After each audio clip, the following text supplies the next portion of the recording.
3, 2, 1, go.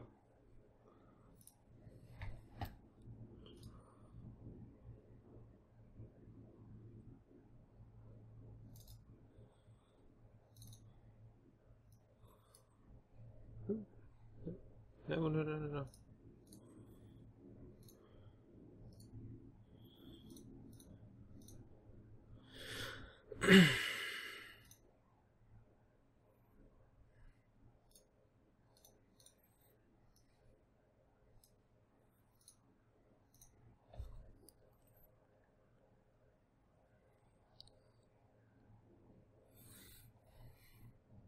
Because you're at 7 p.m.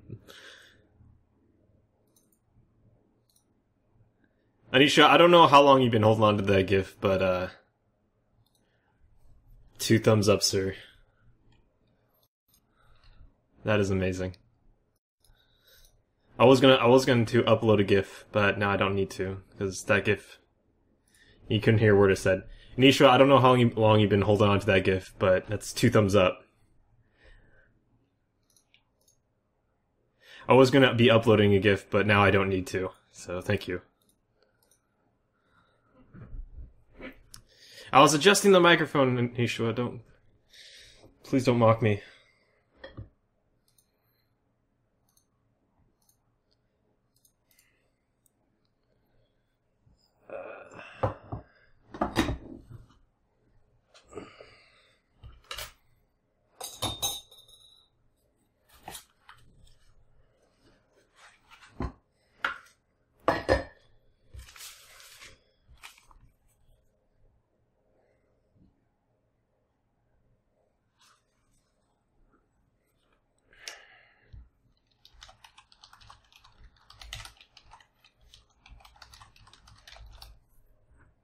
Hey, Thekla.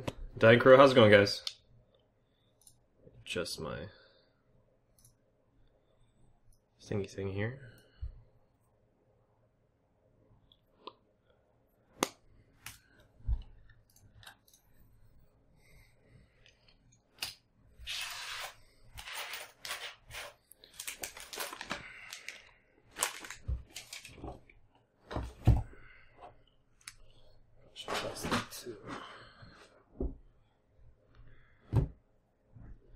Hey, Vomitory, nice name.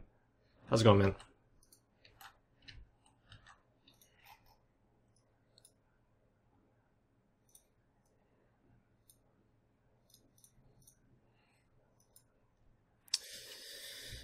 You know, I feel like I should start off the day with some Cyclone action. Why do I get the impression there is 4 days of washing up on your desk that sounds like multiple coffee cups? There are 2 coffee cups. There are 2. One is from this morning, another one is from last night. So that would be 2 days. You are off by a factor of 2, Thekla. But, in the grand scheme of things, you're not off by much. My desk is always a mess. Like, I have, like, a big old pile of change, I have some medication, coffee cups, whole bunch of notes from work and play. It's just a mess, man. Like, I'm always complaining about it. I lack desk space, and it has everything to do with I'm just a slob when it comes to my my personal desk. Alright. Well, hey, I don't know how many of you guys were watching last night, but we got some amazing PvP content last night, so I don't know how in hell I'm going to top that this morning. You know, I can only hope with European Prime Time it'll work out well. But I have no idea how we can possibly top that. Last night was just incredibly awesome for PvP. It's like every 15 or so minutes I was in a fight. It felt like, anyway. If your desk isn't a mess, that means you aren't working hard enough. Not true at all. Well, that Merm had lasted, I think, a previous roam as well. It's pretty ridiculous. Alright. Let's swap right over to... You guys see that? Yeah, you do see that. Why is it... There you go. Now it's gone. I want to fly a Cyclone now.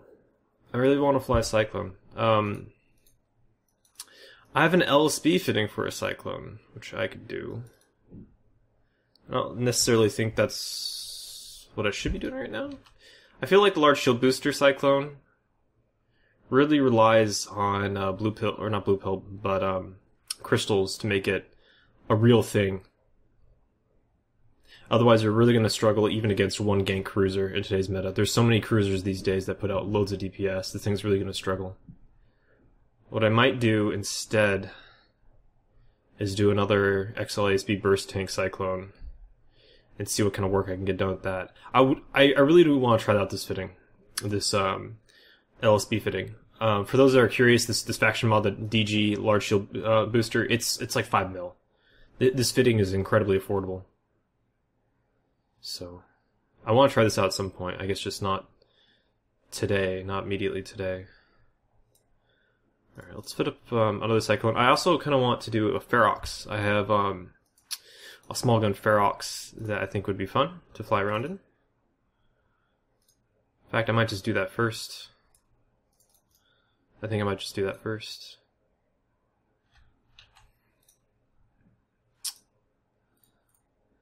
Before we do that, we need to hand over some shipskins, shipskins. So I don't know if anyone else has noticed, but there's quite a few skins on the market that are incredibly inexpensive right now. Some of them were shipskins that were accumulated in vast numbers before the skin patch hit. Others are temporary skins, and just given the abundance of drops, say like the Brutix skins or the Ferox skins, they're super cheap. Like, I got each of these Brutix or Ferox skins in Jita for like 2 mil each. So I essentially have several years worth of this Brutix skin, which we're going to add to my account presently, which I think should be amusing. Give me that skin license. Give me that skin license.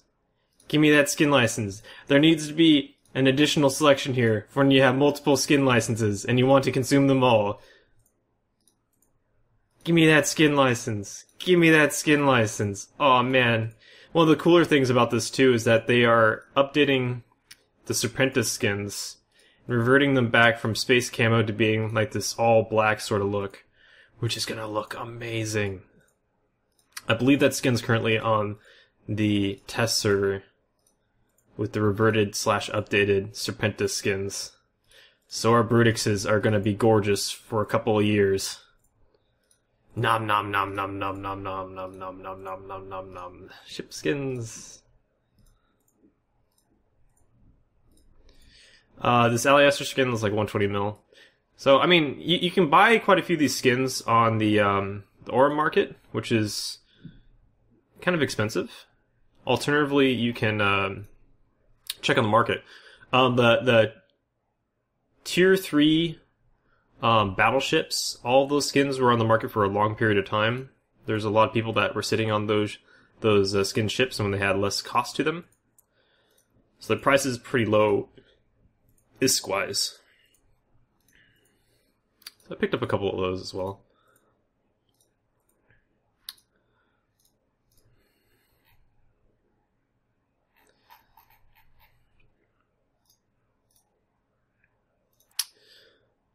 But nom nom nom nom nom nom nom nom nom nom nom. Skins. Triple Wet Merm, I'm not a huge fan of it these days in Ishua.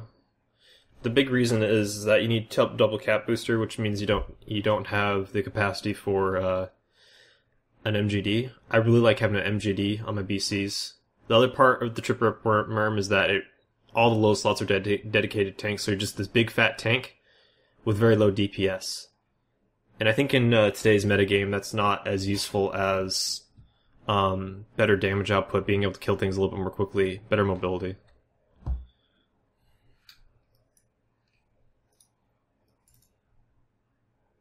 Triple BCS though, yeah, I mean, I do have a Cyclone variant that has triple BCS with an MJD.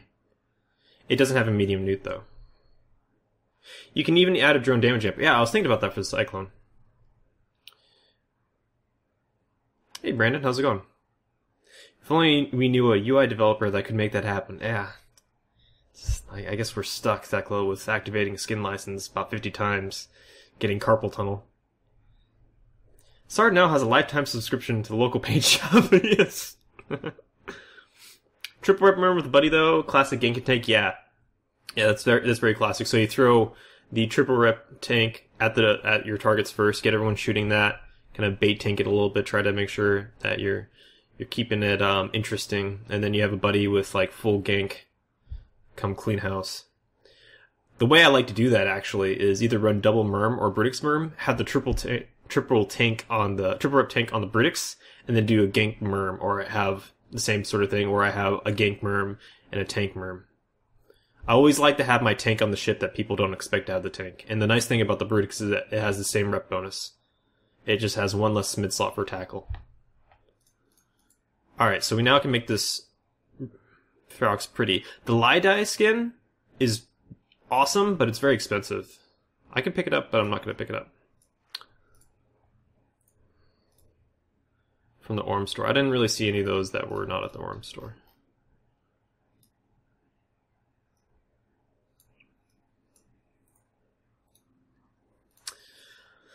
Alright, let me see. I'm gonna have to load up EFT for this fitting. This is a really kind of oddball Ferox fitting.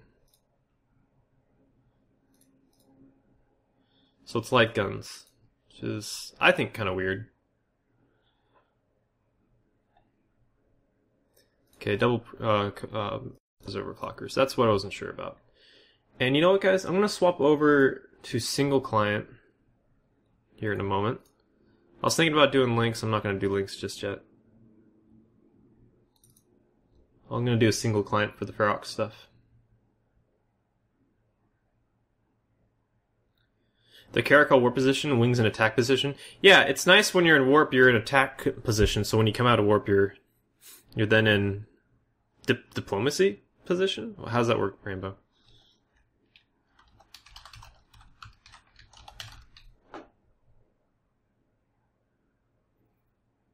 Some Guristas fan did just a few days ago. What is this? It's not loading properly.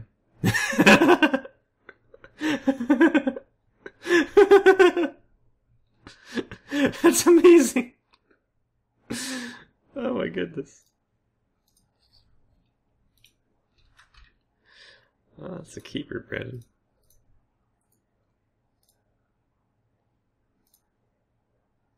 I want someone to get a tattoo of that. That'd be awesome.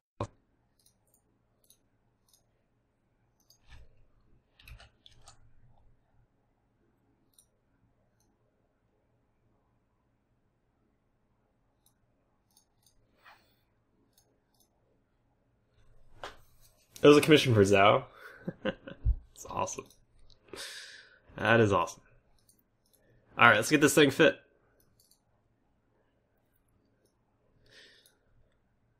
And we can also turn, because I immediately know screen tearing, we can turn arrow back on, which means we don't get screen tearing, which makes me happy. So happy. Okay, this thing has, whoa, loads of CPUs, so we can get that fitted up. Okay, where is, for a moment there I was having a hard time identifying a damage control. I wonder why. What is going on with my FPS? My FPS seems really low. It's because it is really low. That should be at least at 60.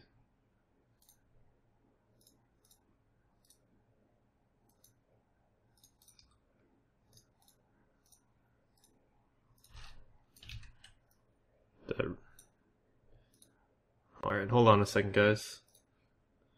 We're having some fun with Eve right now. I think resetting arrow while the client was on was not a good idea.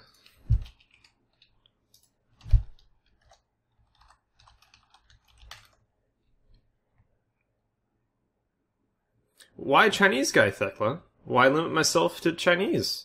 I don't understand. If I'm looking for cheap labor, I could also, contact Thekla. Teehee. What is this, Rainbow? Oh, yeah, the new Caracal model. Nice. Alright. Am I getting good FPS now? Nope. In fact, it is better. Okay, it's fixed. Nice. Okay. Whee! No screen tear. Yay. Okay, now let's get this thing fit. I believe we fit the damage control, right? Yes.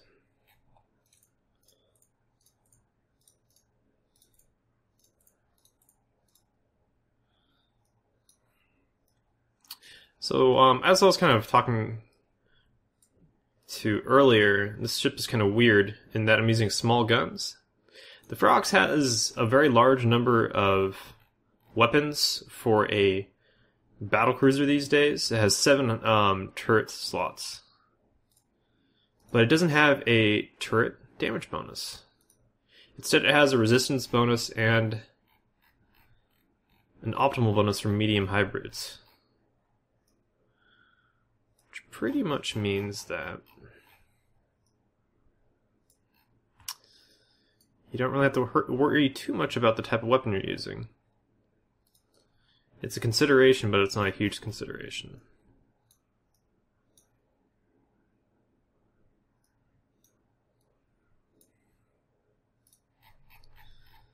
So in our case, we will still get pretty much battlecruiser level damage output out of the Ferox, but it will have the fitting for a double XLASP tank, which is pretty cool. It is very range limited though in this configuration, which does suck. Another thing we're going to be lacking is an MJD, which sucks even worse. I think it's worth it for science. I think I need a ACR as well for this thing.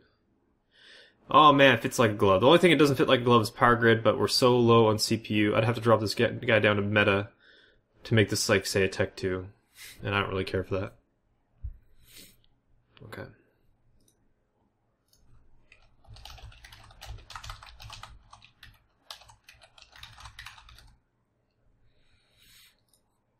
Alright, let's fill this thing with ammo. We're in a Caldari ship, which means we have virtually no cargo, which is always an adventure.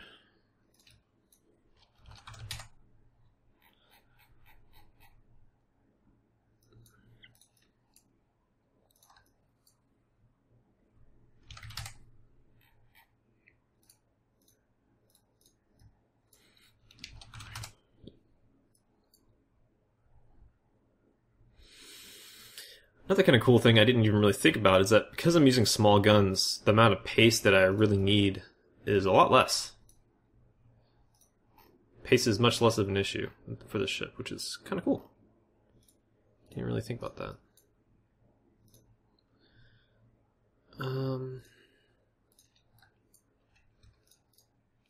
Let's see, can we fit an MJD in here? We'll throw one in there.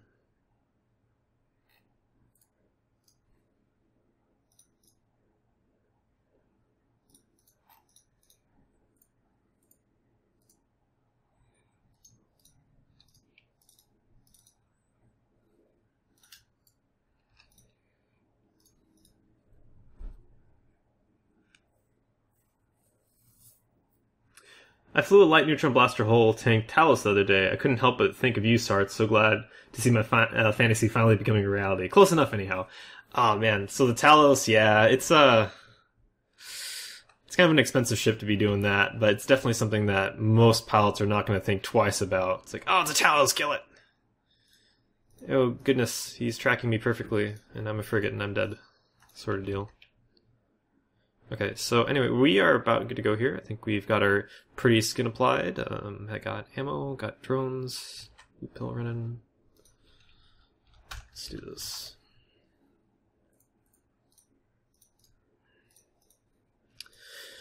I'm kind of tempted to go to Galente's space. I feel like I'm going to have a better chance of getting fights against frigates and stuff in there, but I've just been getting so much better content over a Mini-MR. I think a Mini-MR, even if I've been getting a lot more larger ship combat, this place I really should be going.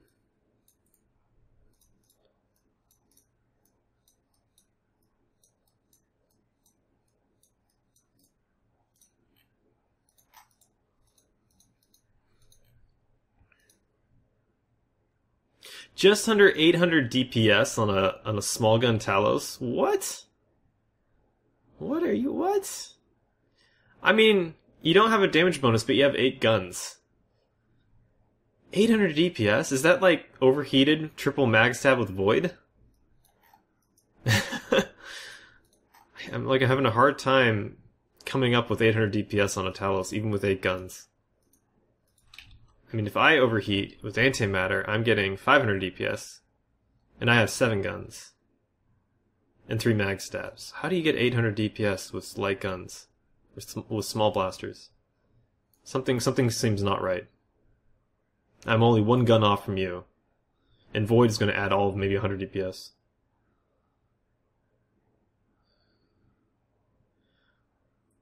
What? I'm gonna load Void. I'll be 1 gun off. I can't see how this could possibly be 800 DPS.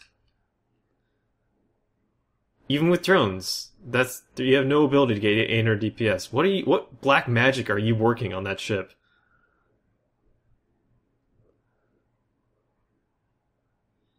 Good decision to play EU Primetime? I hope so.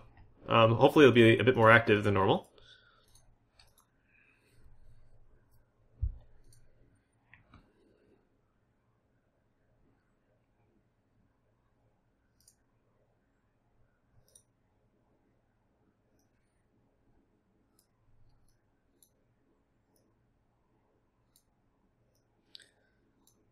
These windows stacked appropriately. I'll try to boot the game in a minute and check on you. I'm rendering in Premiere at the moment. Oh, hey, don't worry about it. I just think you're cheating, and I report you to the Space Cops.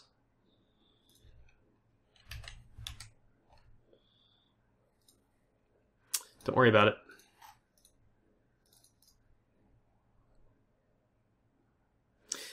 it. You know what? I'm really curious actually about this Ferox fitting. Do I really need...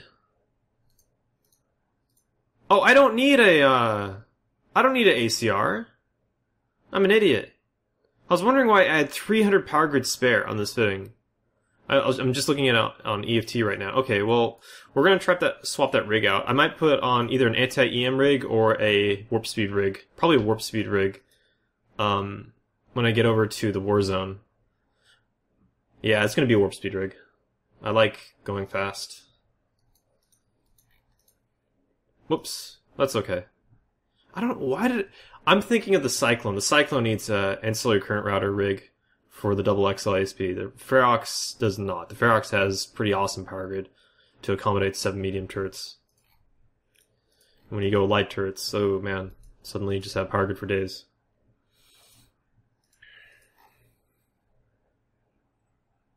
Hey, GSY Gaming. GSY! Are you still streaming EVE? Are you still streaming at all?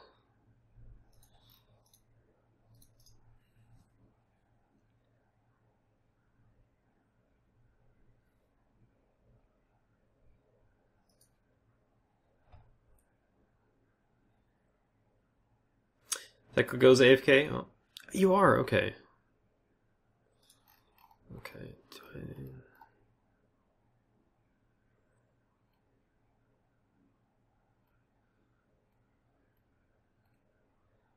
Okay. Then I need to add you back on. I'm gonna leave a note for myself then.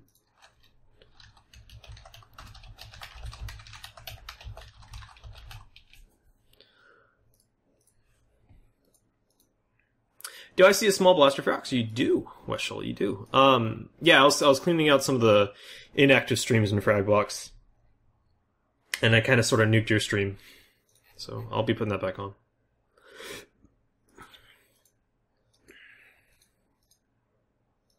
How much does a good housemate cost these days? Oh, they're invaluable, man. They have no price associated with them. How's it going, Fluffle Potkins? Oh, you just bought a housemate. It's been really busy. I see what okay, gotcha.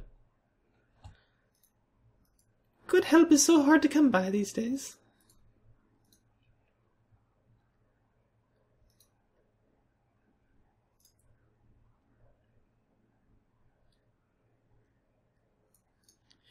Oh man, I'm gonna put a hyperspatial in this so hard.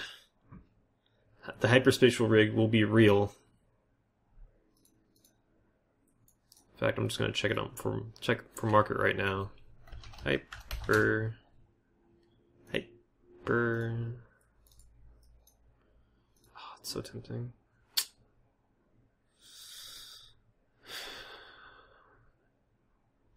There's not going to be one in Eggland, and I have a really hard time believing it's going to be in Amamok. I might just turn around to grab this right now.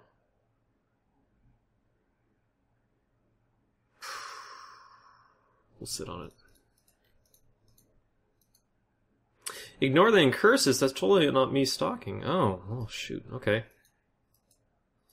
Just don't get near me, Nixaran. I might just flip. Might crack. Might go crazy right next to you. Bunch of blasters. Oh, hey, TikTok. Go to Ren's. That's far and away. TikTok, that's far and away. I'm hoping that, Amamok and stuff will have one. I doubt it, but maybe.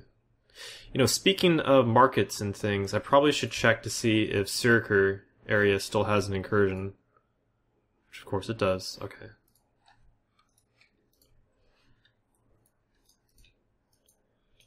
Ren's is closer to New Dixie. For you, not for me. Beware of Amamaki tonight, full of griffins. Oh, shoot. Really? Is there, like, some sort of event going on, Nixaran?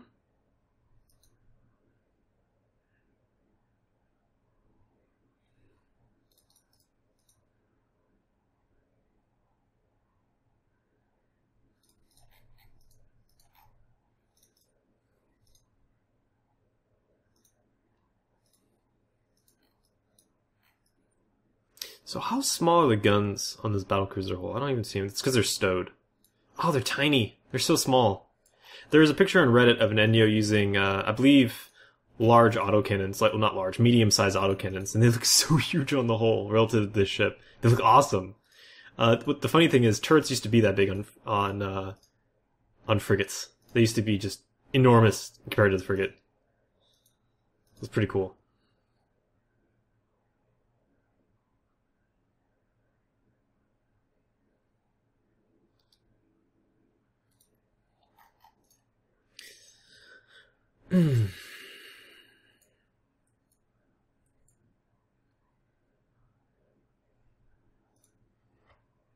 Yes, Rambo, you got it. Looks awesome. Oh, the closest are Ren's. Okay. Alright. I guess in that case we'll do something else.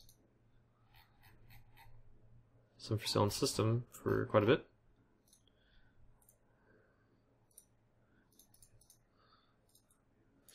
Now, these guys light the camp gates. What I might do is just use the lovely pounce that was given to me recently, which for some reason I can't mouse over. Why? Okay, the bracket's there. Why can't... There we go. I have to mouse over the brackets. Gotcha. I've never actually used this scroll function for brackets before. I thought you could just mouse or scroll over the names. That's not the case.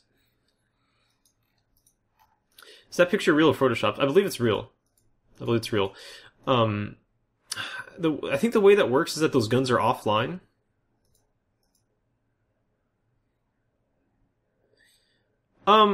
Clash, I wouldn't worry about it. I'm just gonna pick up an anti-EM rig for now.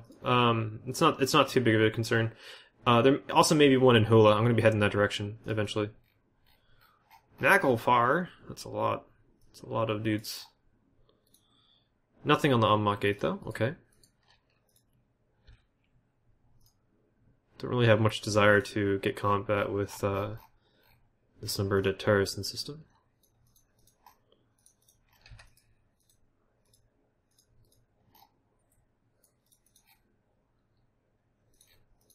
Yeah, I'm just gonna put it on a cheapo anti-EM, and then I'm gonna head towards Hola. If I happen to find one in Hola, no big deal.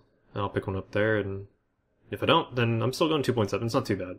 It's kind of painful, but not too bad. It looks mental, yeah. There's some percentage of power grid of fitting that you can fit to a ship as an offline module over your normal maximum, and evidently it still shows the turrets. That might be a bug as well. I'm not entirely certain of just what allowed the player to do that. I'm not seeing these griffins, man. But I'm seeing a number of reds in local. Sleeper Social Club. Okay, that's not normal. Then we have Sony, which is the Exodus Link alt.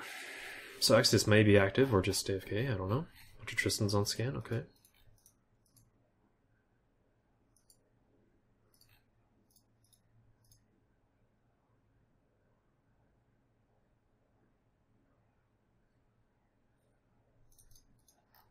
Tornado on scan. Hyperion, Apocalypse. What is going on here? Who's the Apocalypse? That guy's not in local. Okay.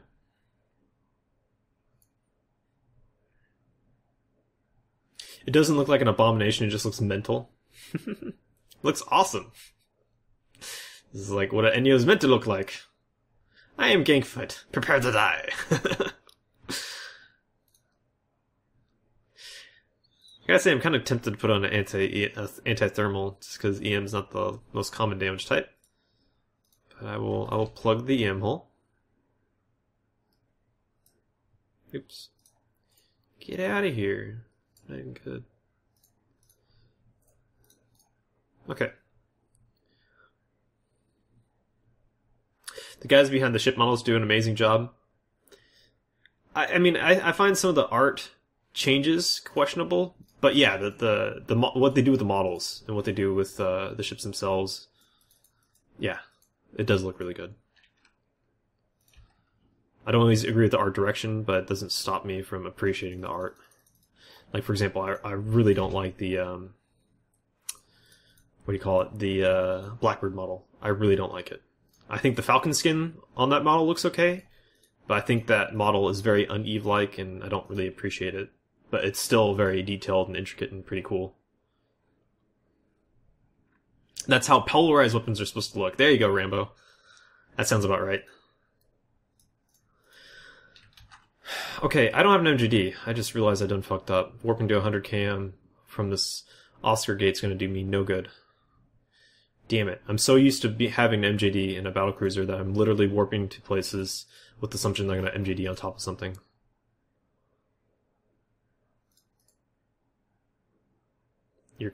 No.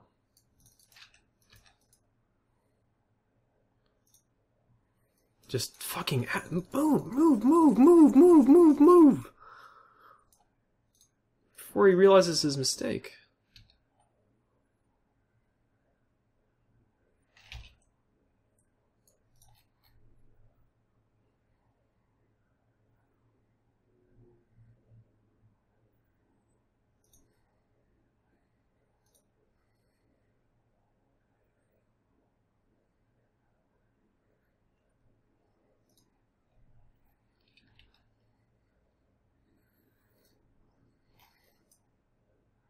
No, he's gonna be out of here.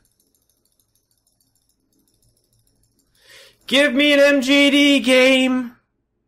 I want an MJD! This is useless. This stupid warp mechanic where I can't lock while I'm pouncing on top of my target. Bullshit. This is bullshit. Damn it. Oh well. That was a good idea. Annoying. Fucking annoying. Oh, actually, I wasn't able to cancel the warp. Looks like Sea-Junks is gonna get tackled on that dude. Oh, looks like the tornado actually warped. Never mind. The tornado may have warped.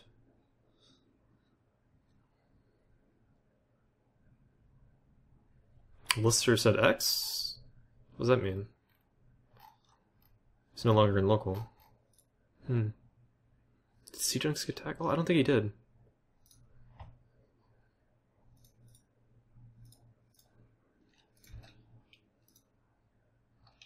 It's still there. Oh shit.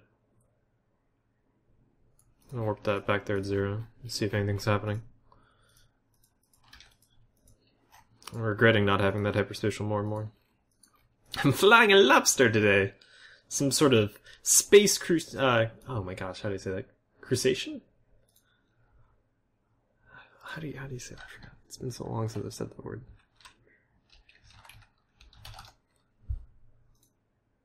Crustacean. There you go.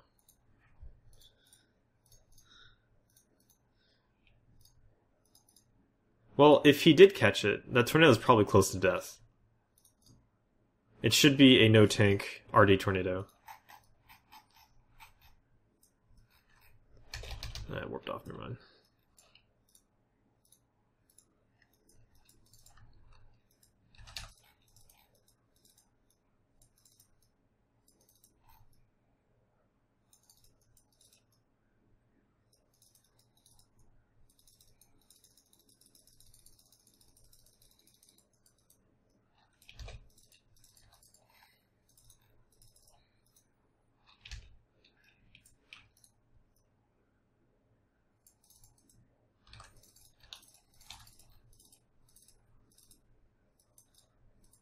Oh, he still was in jump range. Damn, he must have been really close to not being in jump range. Nope, he was still really close. Freaking Constellation Gate.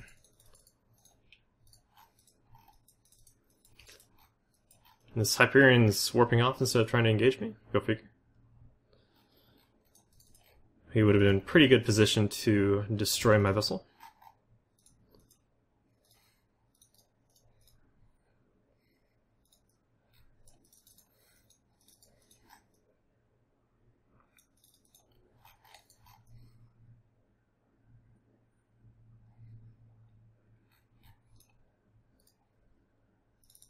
Machariel, what is going on, man?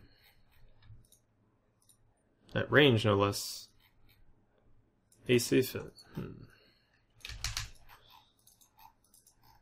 Did that Hyperion just cloak? I think he just cloaked. Okay. Don't do it. Don't do it, Machariel. It ain't worth it, man.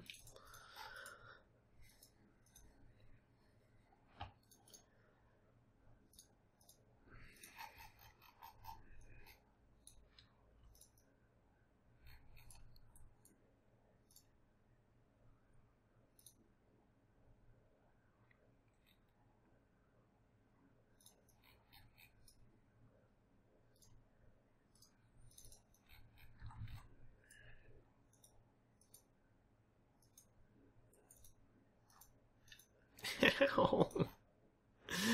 Ah, rude, ow.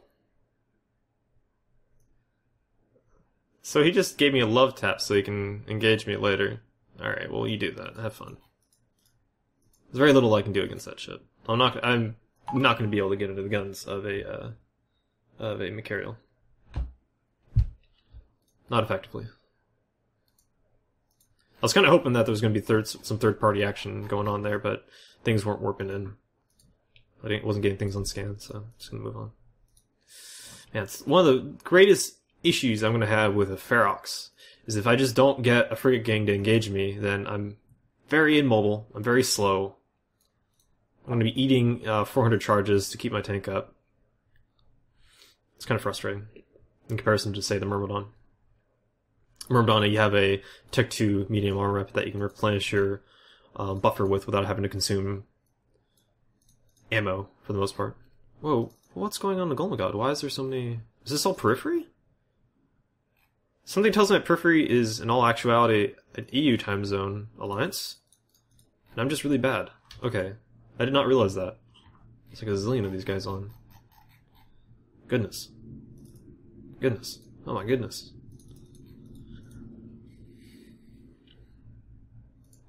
Well, one thing that Periphery does do, they tend to camp the Igmar Gate in a decently sized gang, so this might have been a bad idea to warp directly to the gate. We'll see in a moment. Apoc on scan, Orthros on scan, Sepul on scan. Nothing on the Igmar Gate, though.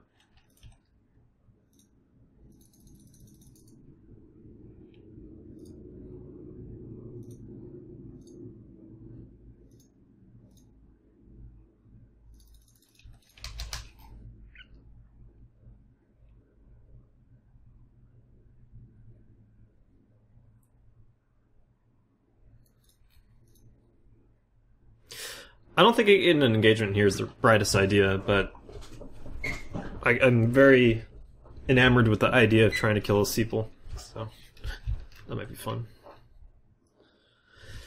See if we can do that.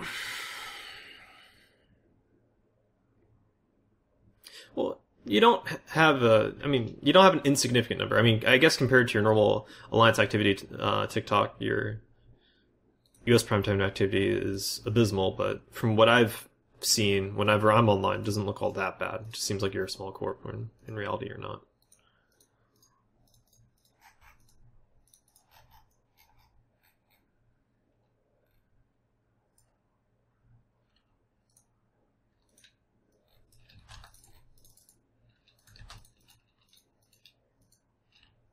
Why didn't it lock? I lost my lock cycle for no reason.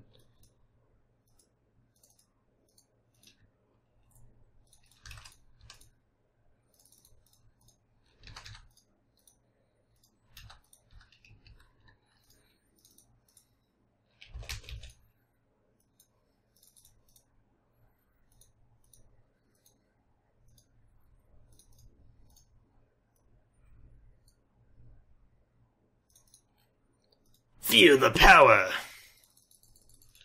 As you burn away, and I'm out of range. Shit.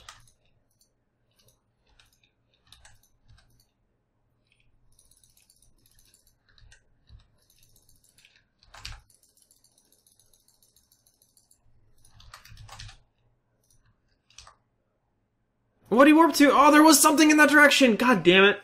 That is all my fault. I was hoping that there was nothing. I didn't actually see this bracket of Ammok Gate being directly below me.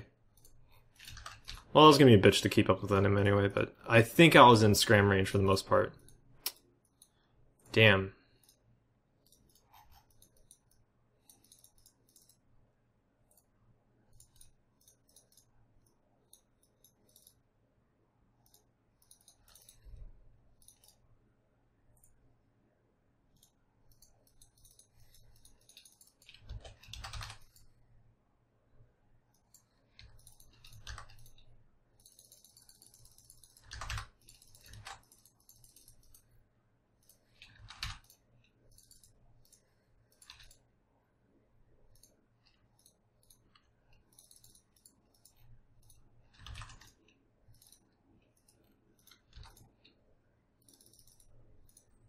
This is taking so long for me to get into appropriate range. That's going to be my undoing.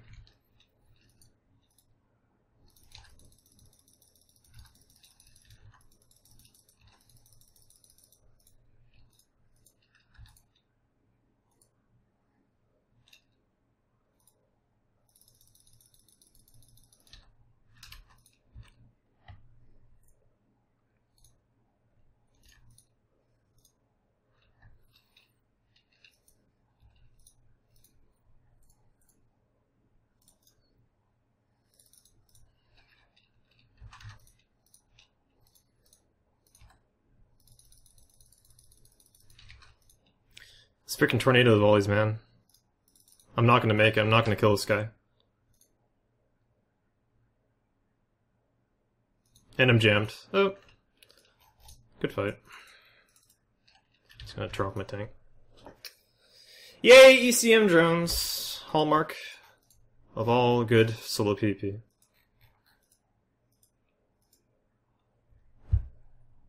So it goes. Some of them were ECM drones. Some of them were. A little bit closer than I anticipated. Ended up not being too close. Is Seajunk's also going to get killed? He's tackled by a Garmer. He should be able to force off the Garmer and maybe the Worm, but Seajunk's, is he moving? He's not. Now he is.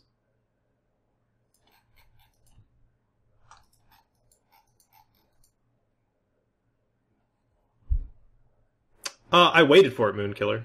I was anticipating. I was hoping the Cinnabol was going to come in. I did drop an MJD, which looks like they smartly killed. I did have some potential for an out. Oh, for the love of God, just kill me.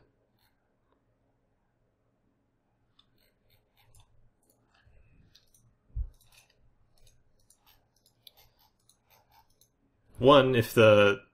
I mean, the tornado was the... If... Ugh. That tornado is what killed me. If I didn't have the tornado there, I would have had a Cinnabol kill. I think if I was a little bit better with my tackle, I may have had a Sequel kill. It's really difficult for me to determine that, given how slow the Ferox is. I mean, the Seeple with Scram and AV shouldn't really be able to be caught by a Ferox like me unless I can nude out his tank. Okay, well, the Ferox died very quickly. Let's see, what are we going to do next? I kind of want to fly a Cyclone now. Let's put together a Cyclone. Or no, we also have the Hurricane, which might be fun. Let's do a Cyclone. I want to do a Cyclone. Let's do something with an actual MJD. I love me some MJDs.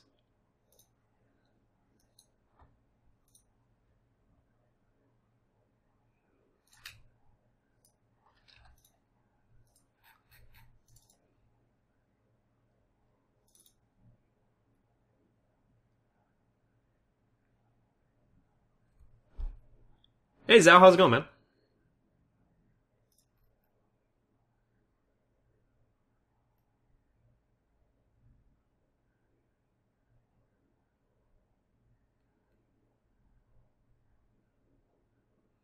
You built a Link murdering machine? I'm not even really sure what that means, but it sounds interesting. Have you considered putting the Afterburner on the Ferox? I mean, for what I'm trying to do with that Ferox, it probably wouldn't be a bad idea to put an Afterburner on it. It's pretty much designed to try to get fights when I'm in Scram Webbed. So it's not a bad idea. I think I get more out of the MWD. Normally, whenever I'm in a battlecruiser or something like that, I feel like I get more out of an MWD.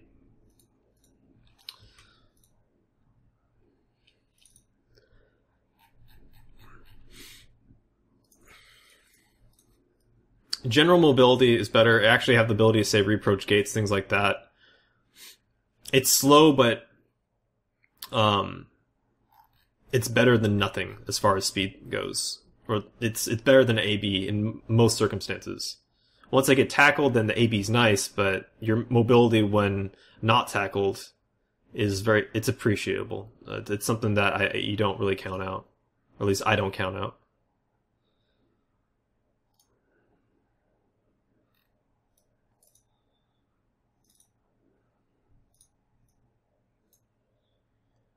Okay, so 2 nanos and 2 ballistic controls, and that's it for Tech 2 modules, okay. Nanos should be here. Ballistic controls are here. And we shall put on the newts.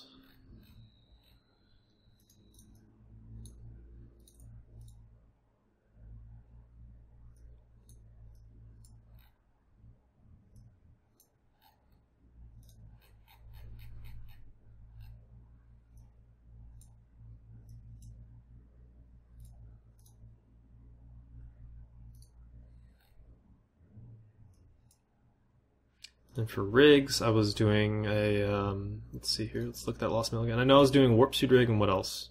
Anti-EM and an ACR. Okay. Where is the anti-EM? Anti-EM. And the hyperspatial should be kind of up, or not.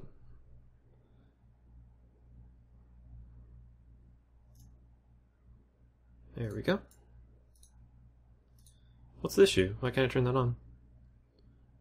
Only 44 of something else? Really? What did I do differently? Oh, right, I need to have a 1% CPU implant. I forgot. This fitting's kind of weird like that. What to do? I think it's the one. A 1 mil ISK implant. There you go. Boom. Okay. Let's throw on the ammo. No, Linky. A-Team video. Is there a new A-Team video?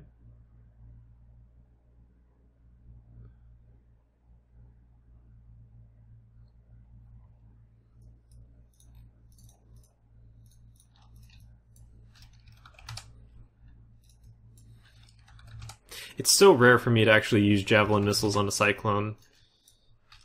It doesn't really cost much, though, to put in your cargo hold, so I feel like it's more or less worthwhile to do it.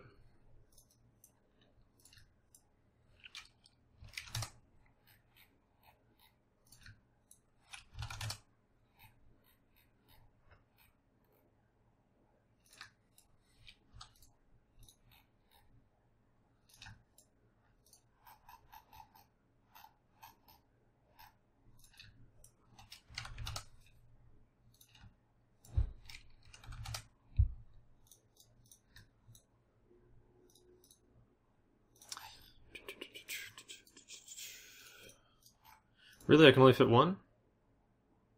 No, it's not right. Let's see, if I load my missile launchers with ammo, I might be able to fit a mobile MJD in here. Let's try to do that. Not quite. Just take out a couple of javelins.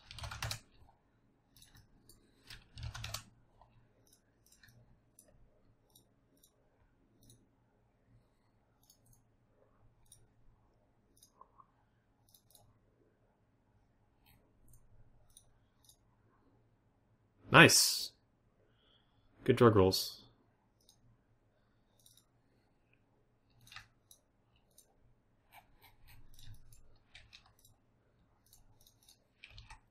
We just need insurance. I believe we're good to go. We have all our ammo.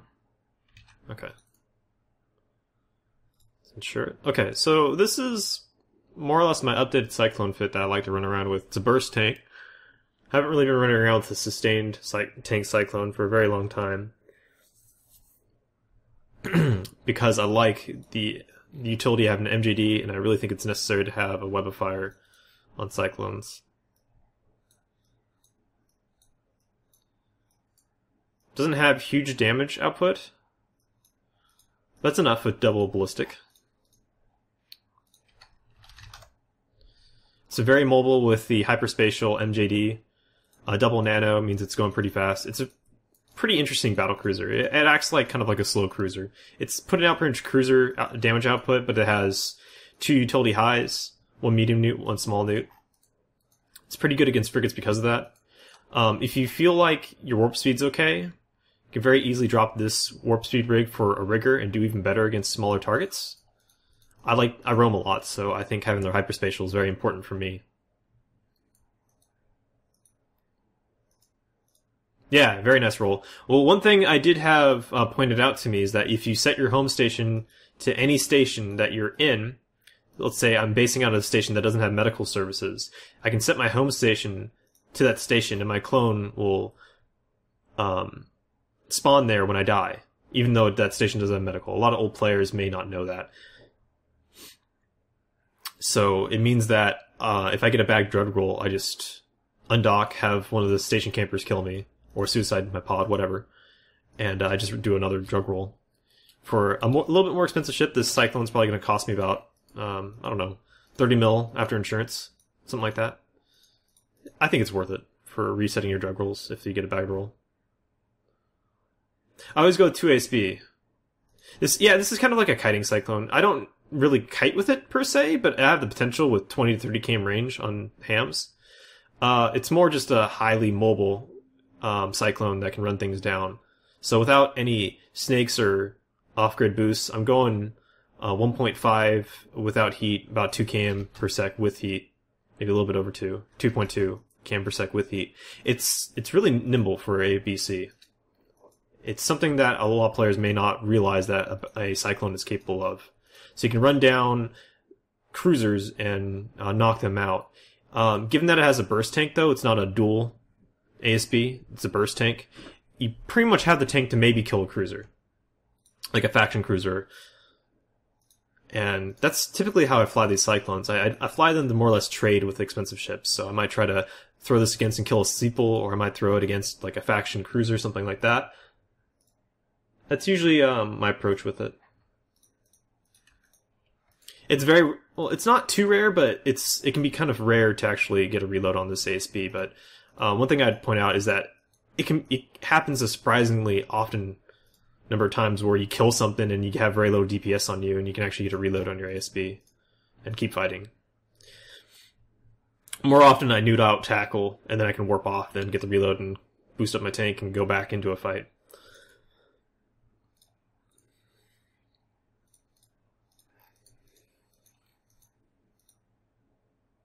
The reason old players use stations with medical is clone upgrade, right? So I think you could spawn at stations that didn't have medical, but you wouldn't be able to update your clone, which meant next time you lost your clone, lost their capsule, you would lose skill points, which is no fun.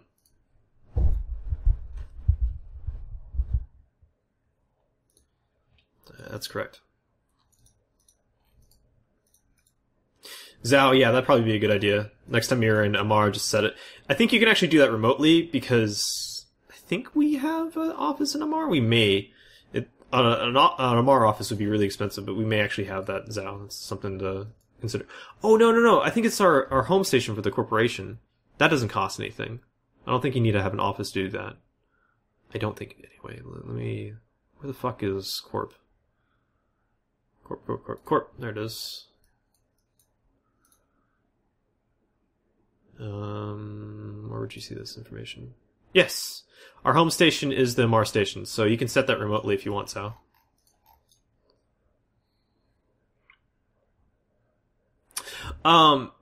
Direly, I don't think if it's your corporation's home station, I don't think you have that limitation. I think you can set to corp offices and to... I think you can set to corp offices, your corporation's home station, and to... I think actually you might be right, because then your corporations could just set their home station all over the place and they could abuse that system. Yeah, you probably only can do that once per year. You're absolutely right.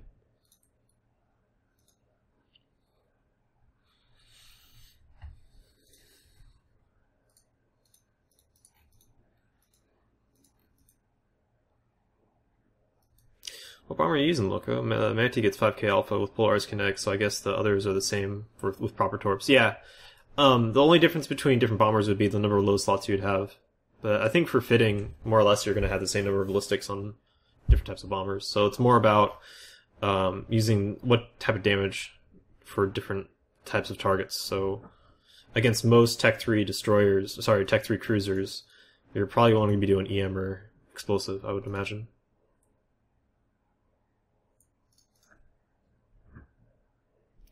Corporate offices are only once per year. Really? You sure? You sure about that? I don't think the corporate offices are once per year. I think if you have a corporate office, you're fine. You can do that a whole bunch of times. I could do that. Just for shits and giggles. I don't really care about that once per year limitation.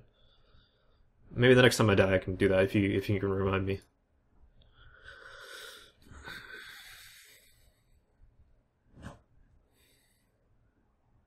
Yeah, most links... I mean, explosive would be good against Lokis. It'd be good against Tengus. It would not be good against Legions. It'd be good against Proteus.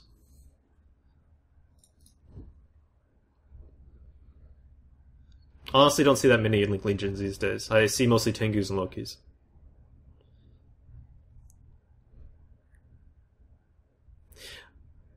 Most Tech 2 frigates are pretty well balanced, I'd actually say, Rambo. I would say that the tackle interceptors are very well balanced, more or less, between pretty much tank types. The Proby frigates seem pretty well balanced. Logi frigates seem balanced. Bombers seem balanced between them. But I guess they're not really... CCP's not really trying to have racial difference between those.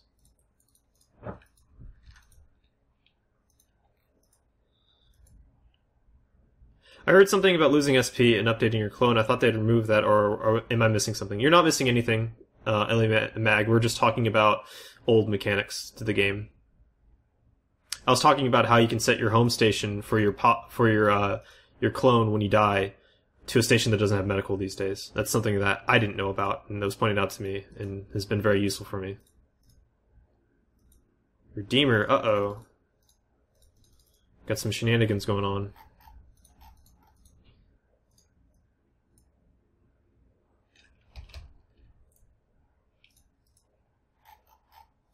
Only one exotic dancer for me today. This is our second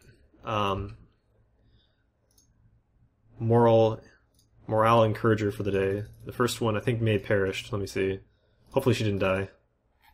Nope, she made it. She made it to dance another day. Good for her.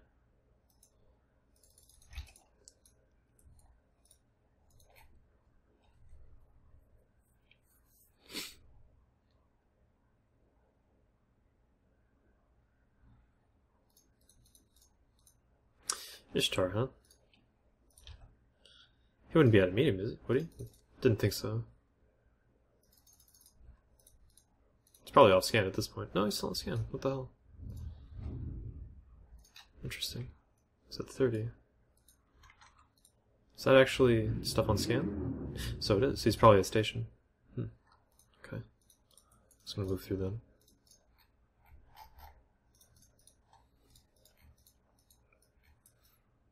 Am I gonna go to Null for PvP? Probably not.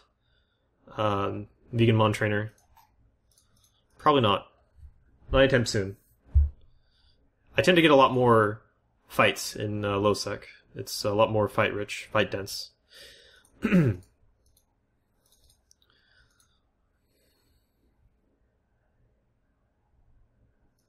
you die in a Tech 3 cruiser, you lose all SP in that ship? No.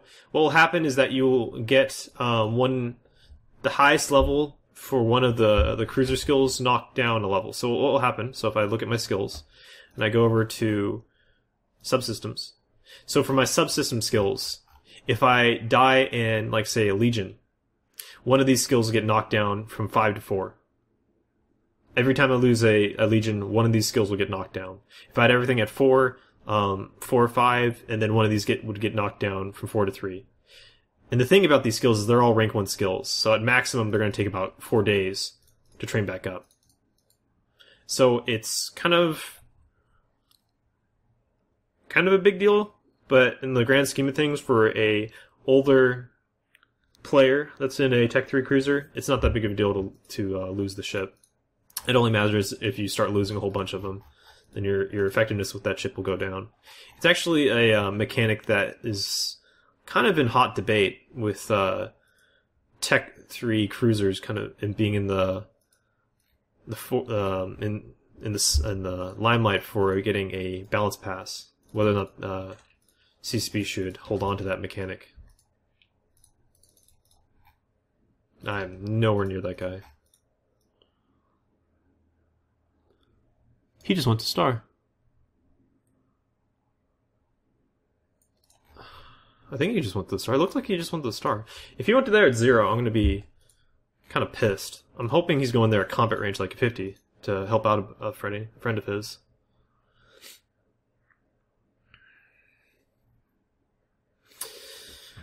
Oh, Darley looked it up. So, players older than 30 days are allowed to remotely change their medical clone once per year to a station with the corporate office or to the corporate headquarters. Oh, okay, so you can always set it remotely to your race's thingy thing. Okay, I understand now. Okay, thanks for correcting me on that, Darley. Holy shit. So he went at 100? He's already warping?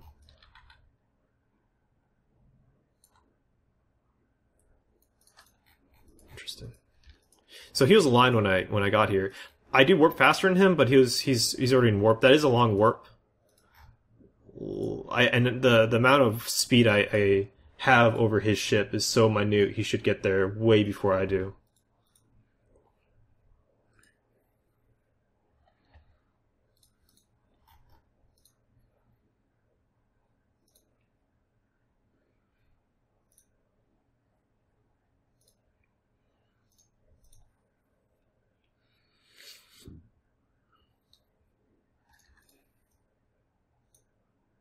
Okay, he did go at 100, but he's already aligned. He's going to be warping in a second. He's warped.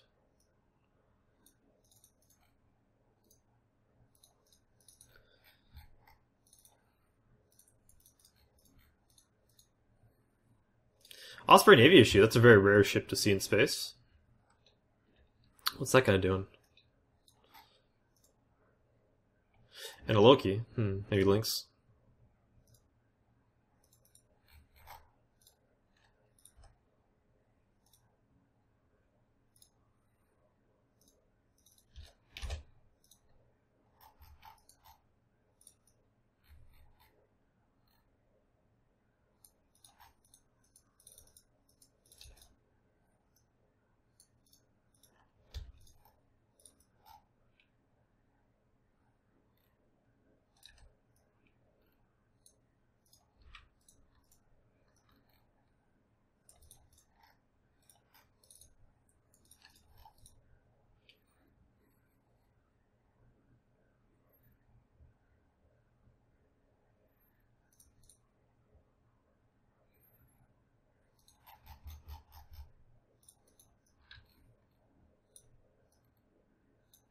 Looks like that guy was aligning to warp.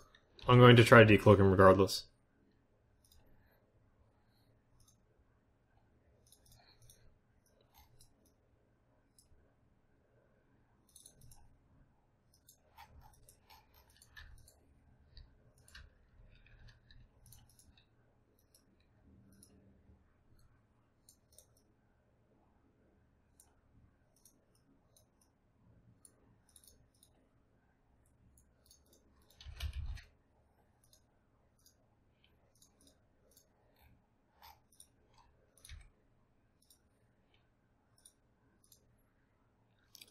Trying to get my bearings in Hula really quick while I try to warp over to that other gate.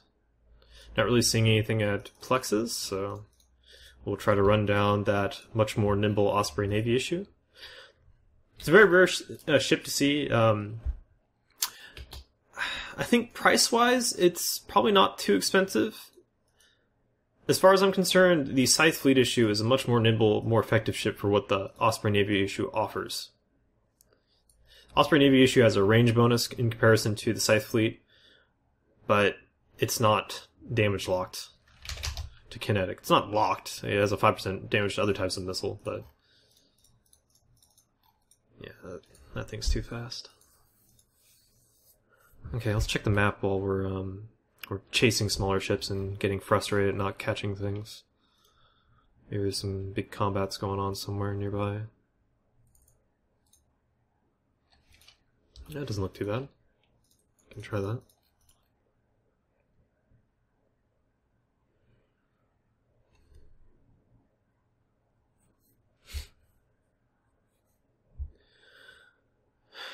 Yeah, it's yeah, you guys are talking about the Tech 3 skills. Yep. It's not that big of a deal for all the players that pretty much have all their subsystems, not their subsystems, but their support skills trained up.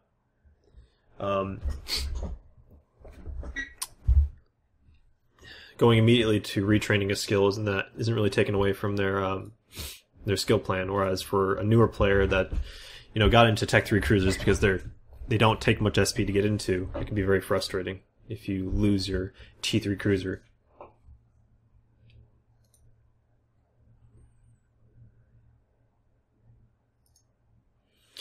There's the Osprey again. Is he on close? Looks like he just jumped. He's no longer on scan. He just jumped into La Papi. La Papi.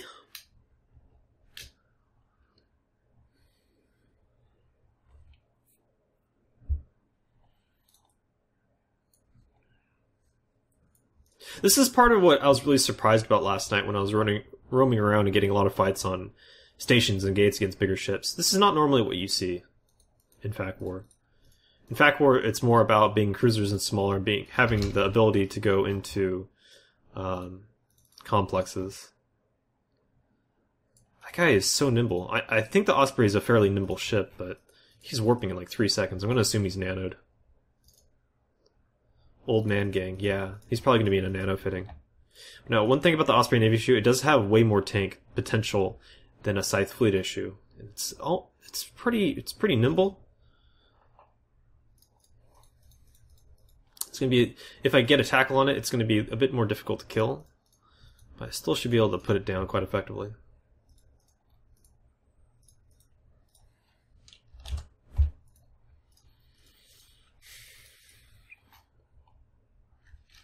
Now, I think there's one system I'm going to be passing by. Okay, so we're going to pass it through Sosen and then Onyada, I think. We'll try that.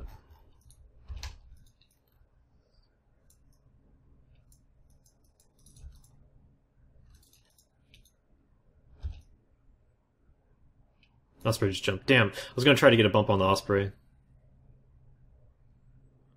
It's probably my best chance for catching him, is him just idling on a gate and me bumping him away from it.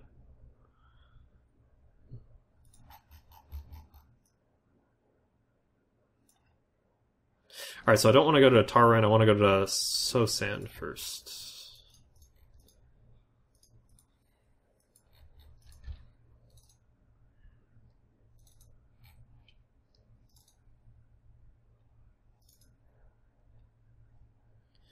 Okay, I'm going to assume that the Russians are together. It tends to be a decent assumption.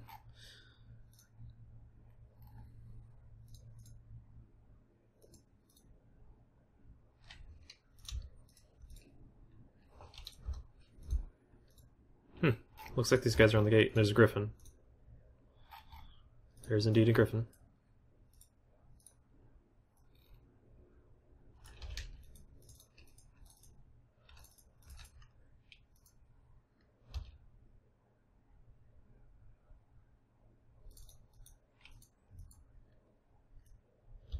Osprey started moving. Looks like he's going to be orbiting, or is he warping? He's just Oh, he's locking me up.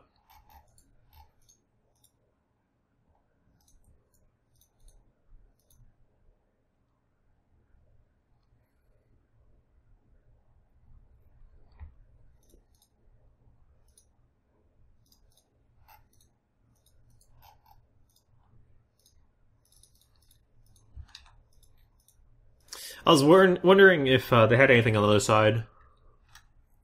Looks like that Osprey just jumped in.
I'll leave it to Russians to scoop way faster than I. Then again, I'm full up on loot.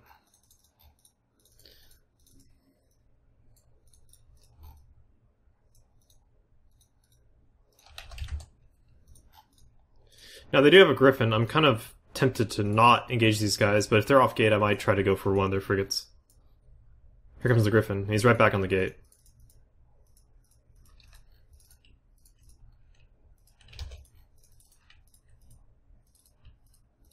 Griffin may have jumped. He jumped. Okay. Comet's off the gate. And he's back on the gate. Maybe MWD fit on the Comet? He seems to move very quickly.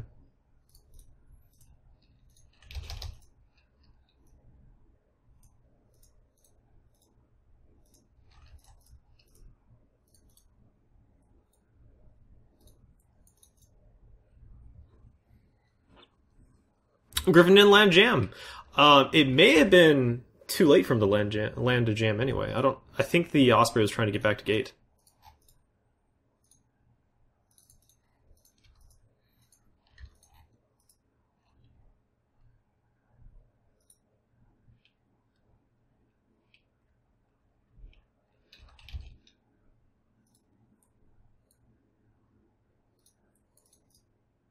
Oh, there's the Comet. Oh, damn it. I wasn't sure who the Comet pilot was. Look, is he warping? Yeah, he warped anyway. Well, I'm glad that fight actually happened. It's nice.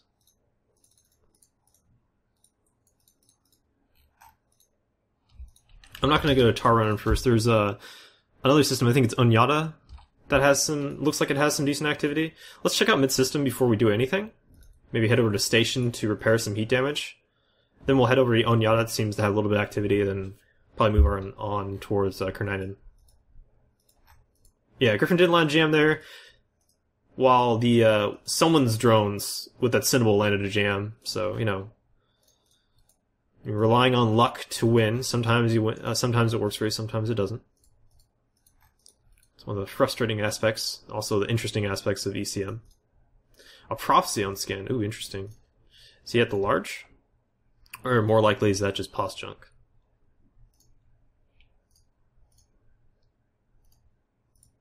Seems that is pos junk.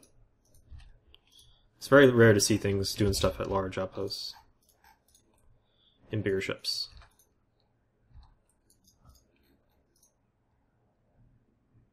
Oh, did you get to shoot anything with the Incursus, Nick?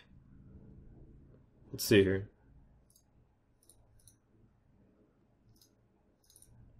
Hell, you killed the frigate. Nice. Yeah, okay, so I was rewarded for fitting Rage. It meant that I had some time to swap over damage types for the Jaguar, which sucked, but it meant that I hit really hard on the Osprey, which I thought was fairly important with the ECM occurring.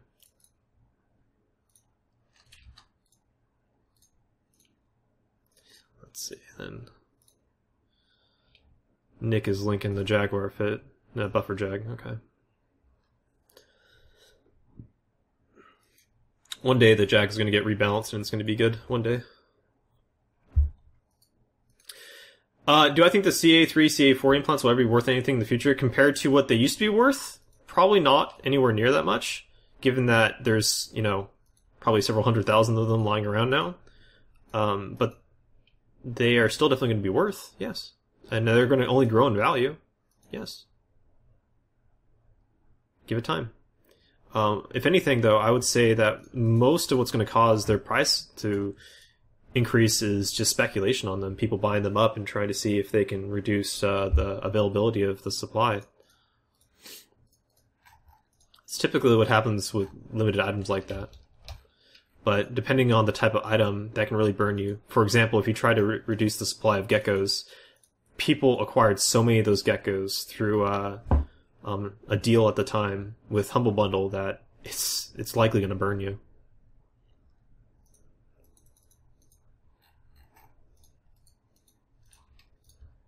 I just went the Tara run instead of Onyata, my bad. Let's go back to Sosan and check out Onyata.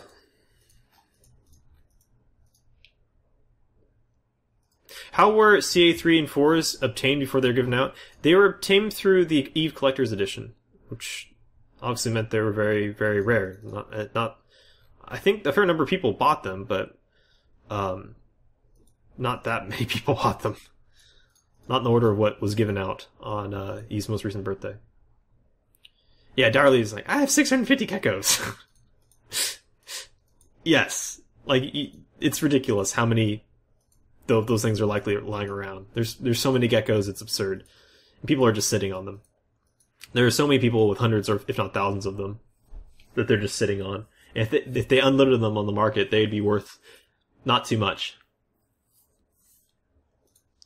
But they're also so popular because geckos are so powerful that not the market, but the consumer base would eat them up if they were cheap. Oh my gosh, everyone would be using geckos. Geckos would be dying left and right.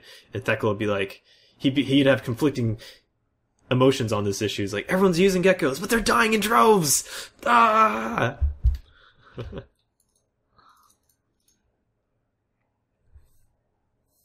CA1 and 2 are Xmas presents.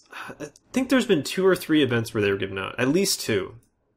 Maybe 3. Ooh, large. Well, I have an MJD, so I'm going to warp to it at 100.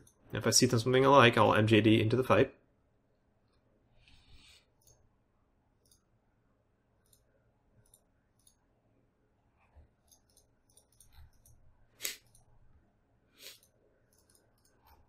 Just a crow on scan.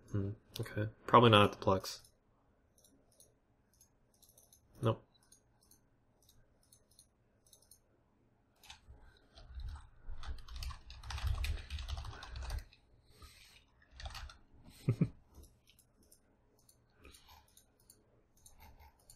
Did the Curses actually warp there? Oh, he didn't actually warp there. I was thinking Nick may have actually warped there. I was like, yeah, prepare to fight.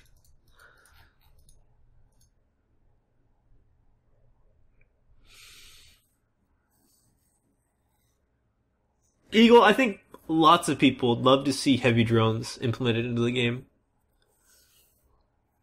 I think there's a lot of potential for that, and that'd be an interesting thing to add into the game. kind of make them like fighters, a little bit like fighters. The way I've envisioned them is that they behave similar to the Gecko in that they take lots of bandwidth, they have lots of HP, but make them more in lines of how drones are currently balanced for speed versus damage versus tracking, and make it so that you have racial damage to them. So you have like 2/3 explosive, 1/3 kinetic on Minmatar. You have 2/3 thermal, 1/3 kinetic on Galente. You have 2/3 kinetic, 1/3 thermal on Caldari, and then you have 2/3 EM, 1/3 thermal on Amarr. That's something that I've been tossing around. I think that'd be interesting for like a heavy style drone. It would be very useful for many ships to use stuff like that. One of the biggest problems of running around with a drone ship right now is that drones are so freaking vulnerable. I was flying around and fighting a Vexor and a Brutix Navy issue the other day, and the drones on my Myrmidon, the Ogres, they were getting like one volleyed by the Vexor Navy issue's Geckos. They're just getting evaporated. Heavy drones right now with server tick and the current drone orbiting ranges on heavy drones where you can't immediately scoop them if you're brawling right on top of your target is very detrimental to the use of heavy drones. They are very vulnerable. There's a DU gang hunting you. Blackbirds. Yay. Oh, really? Blackbirds? Shoot. I don't know who DU is, but Blackbirds do not sound like fun. That sounds very frustrating. Uh-oh. What is DU? I don't recognize the ticker. DU. Well, they're not in this system.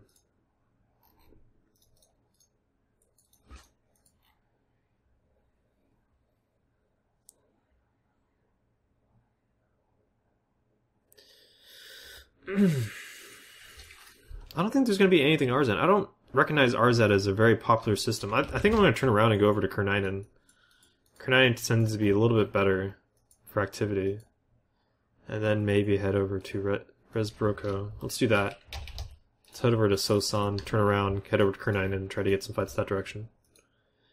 Duckling Union. Okay. I have no idea, Nixarian. As not an organization I'm familiar with. But I do not fly in this area of space all that often. Maybe they're always hanging out in Devoid.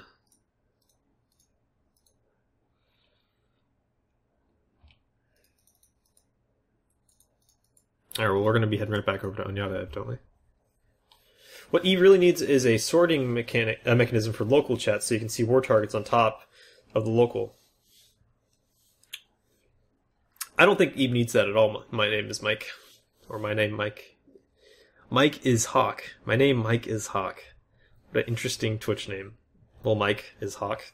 I don't think Eve needs that at all. If anything, I think players need less intel from all their intel sources, from their local chats, and from their D-scanners. I think the game should be very similar to Wormhole Space, and I think D-scanner should give you ambiguous results. For example, instead of giving you the exact type of ship, I think it should just give you that class of ship. So if you had like a Jaguar, or a Sentinel, or a Cheetah, or a Merlin on scan, it would all just be labeled as frigate. I think that'd be interesting. Hey, Squeeps. I have this stream as my... Oh, shit.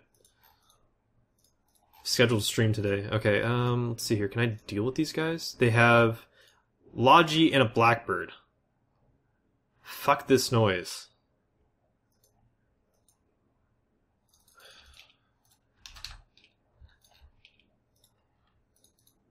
And they are immediately engaging.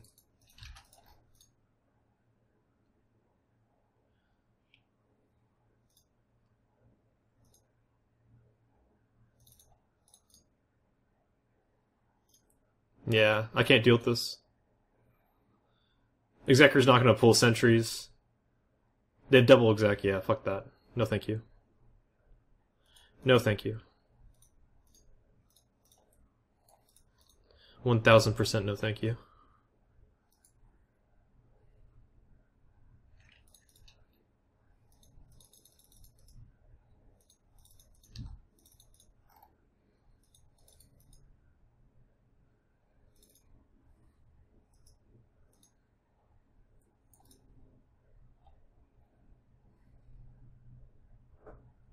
It's going to be very difficult to split those guys away from their Blackbird and Executor. I just can't deal with that gang. I'm just going to try to leave.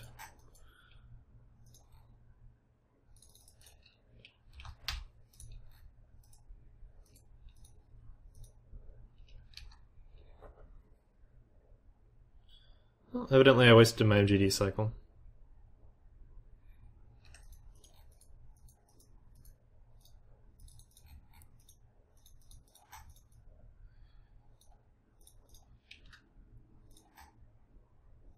I guess I should set standings of these guys, huh? So they fly with pretty nasty looking good comps. Set them all as red, so I can see them all. Okay, so they base out of Onyata, I guess.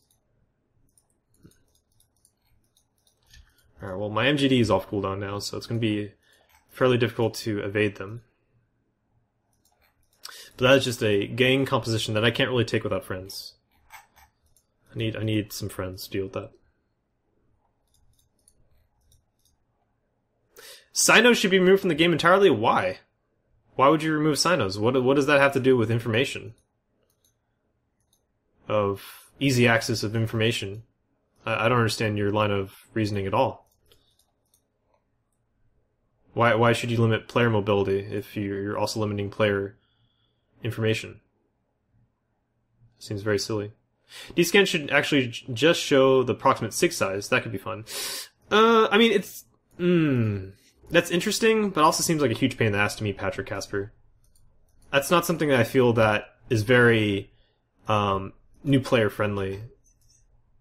You're pretty much giving players the same result, like, that's a frigate size, or that's a cruiser size, or that's a battlecruiser size, or that could be a cruiser that has a bunch of extenders and something like that. I feel that just giving the ship class would be a lot more approachable while giving a very similar result. Maybe having a way to obfuscate that result would be interesting. But I don't know.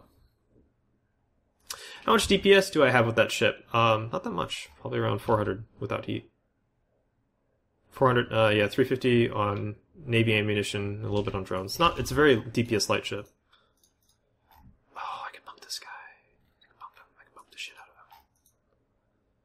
Probably Afterburner fits. And he has friends, like really high DPS friends, so I'm not going to do it.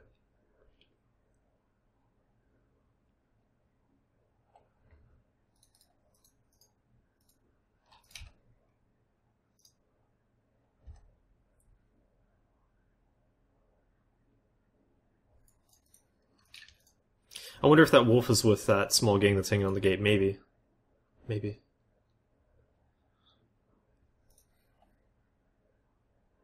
So I live in wormhole space. I think they should remove watch lists. Watch lists make it easy to figure out who's online for a certain Alliance Corp. In a way, yes, I agree. I think if both players have each other watch list, or with good standing or something like that, you should be able to have people watch list. But yeah, I think that is a source. That's another source for information that's very powerful that doesn't really need to be in the game. You already have access to what do they call them?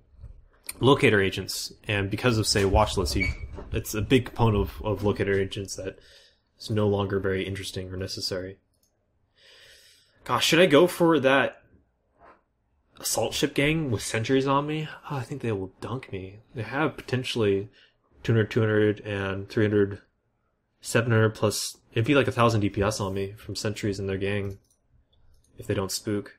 I can nude off, say, the Harpy, and reduce that damage output a lot. But then I'd be pretty much trading a Cyclone potentially for like maybe a Harpy. I don't know if I like that. I'm in Nisbrata. I'm gonna go back to Kernine just to see what those guys are doing.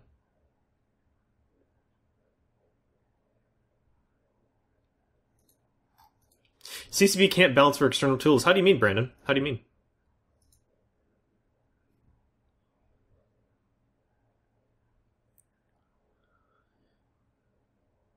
Watch lists are only a problem because of external tools. Inside client, there's no way of seeing who all is in a corp.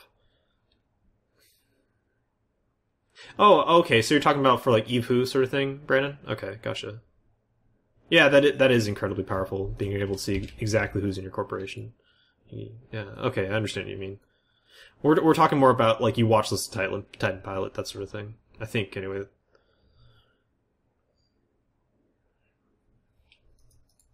Okay, these guys are still hanging out here. God, I want to pump one of these guys off the gate so bad! He's in defensive mode. He knows. He knows. Oh, wait, it's a Harpy.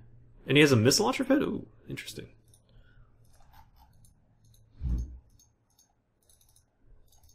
What if I engage these guys, or at least add suspect or something like that? Would they engage me?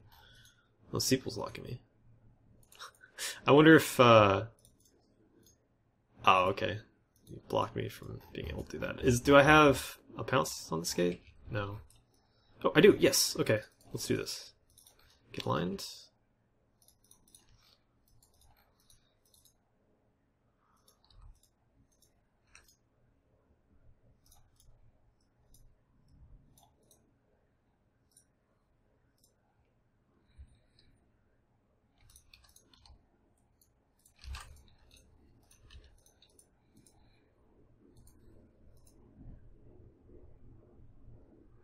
They're immediately jumping. Oh, fantastic.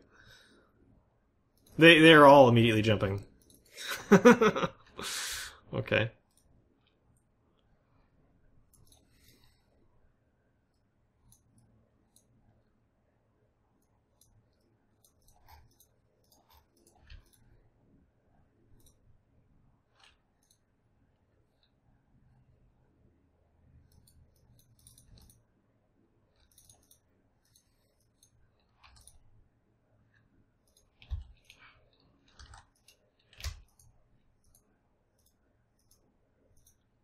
Okay, I guess they don't want to fight.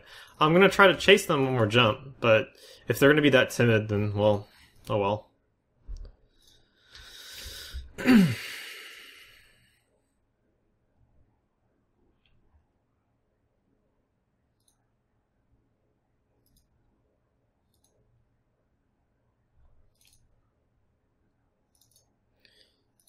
UK coming through in like a 5-man gang.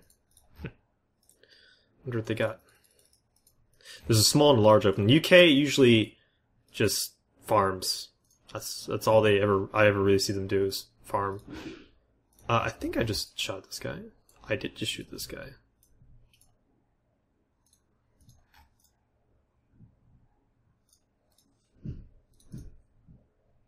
Why would he want to check to see if I'm still here?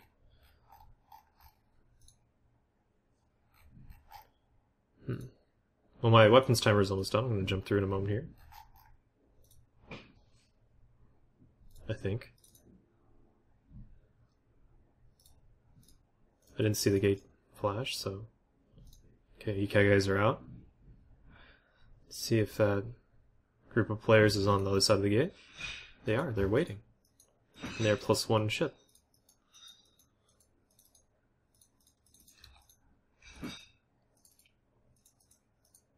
This is a regional gate. It's going to be a bitch to bump people off. I'm going to try to bump the Seepul, though.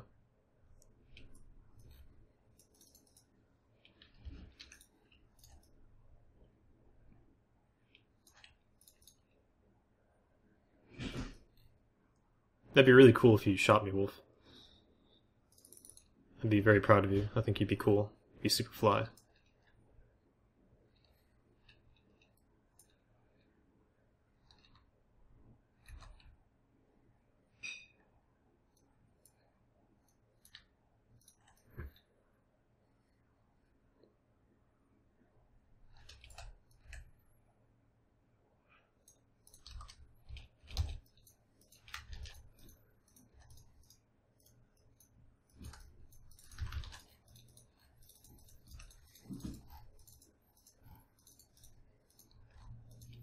How about them bumps? What you gonna do about it? Nothing! 'Cause you screwed.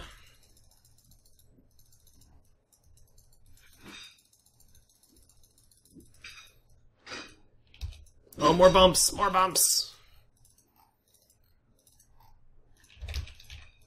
Get booshed.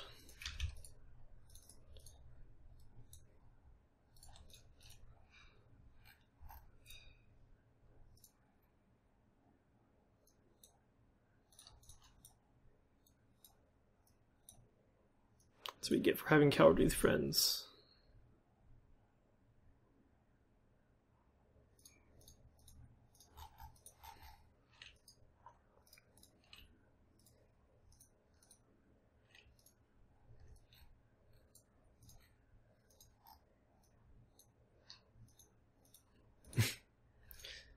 You gonna lock me in? We still want to play this game? So now they want to fight. Okay. These guys are very curious.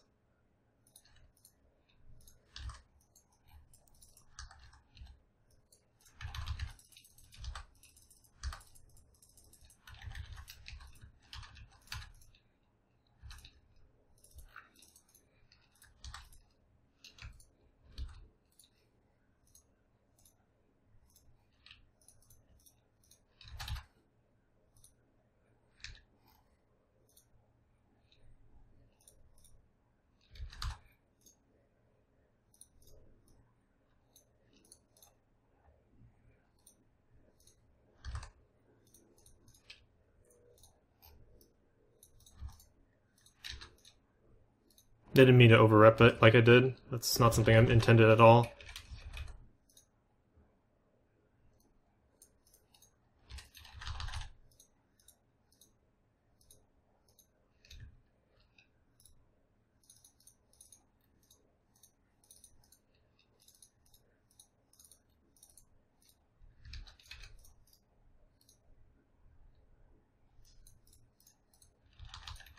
They're still engaging my drones. Oh, they have Griffin too. Shit. Can I get my drones on them?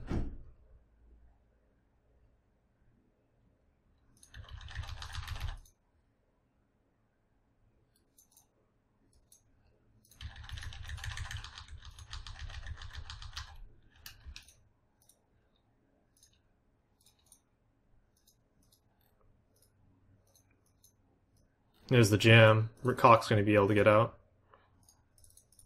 Griffin warped. Got my lock back.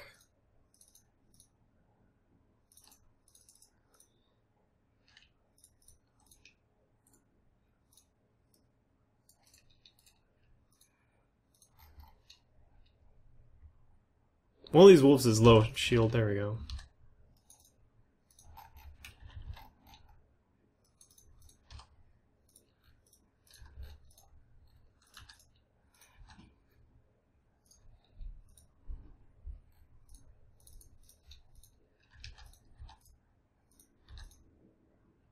I'm gonna risk a reload here in a moment.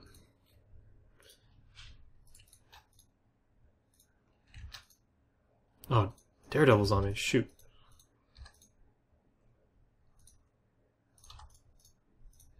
And there's the jam.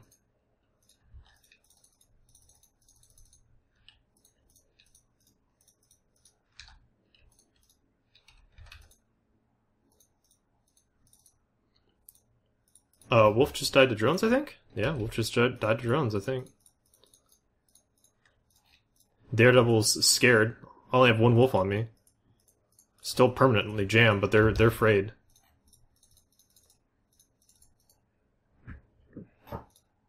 I might just de-aggress at this point.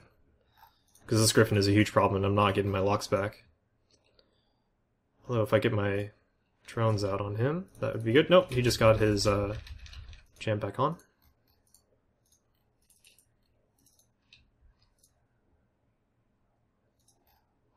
I'm guessing that guy has racial jams, but he has 4 ECMs to throw at me. It'd be very difficult for me to deal with that.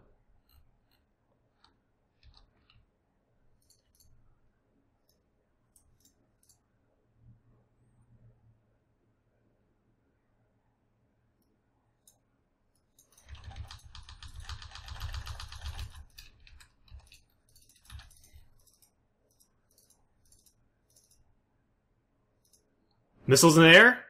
Yes! Got him!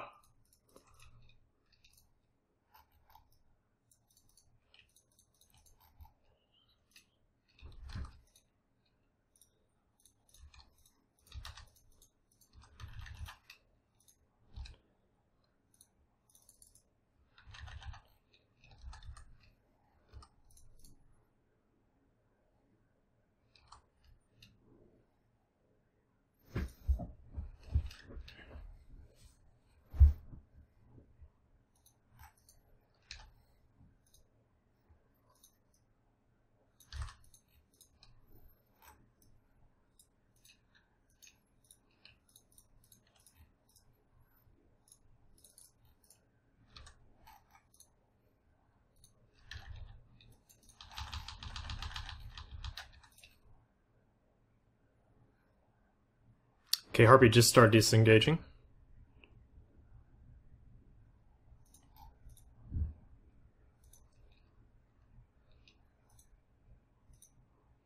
Looks like I'm gonna get my reload again on my ASB. Any drones for me to scoop anywhere?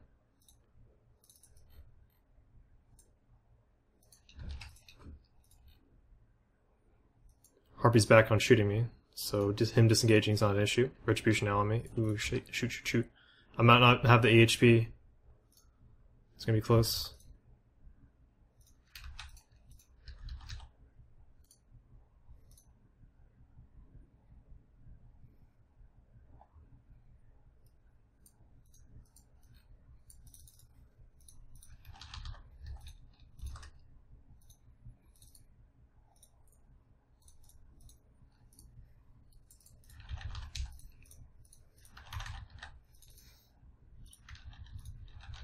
The level of worth right now out of this Cyclone is freaking immense.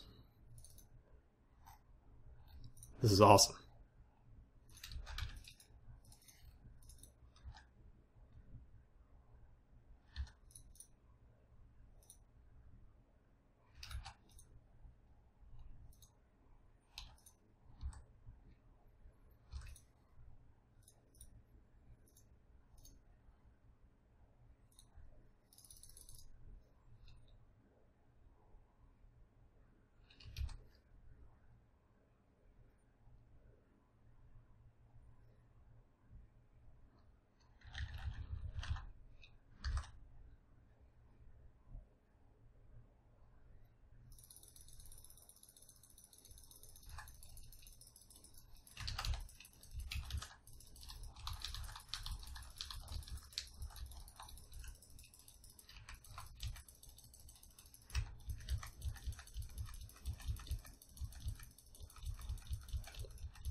Didn't have the cap.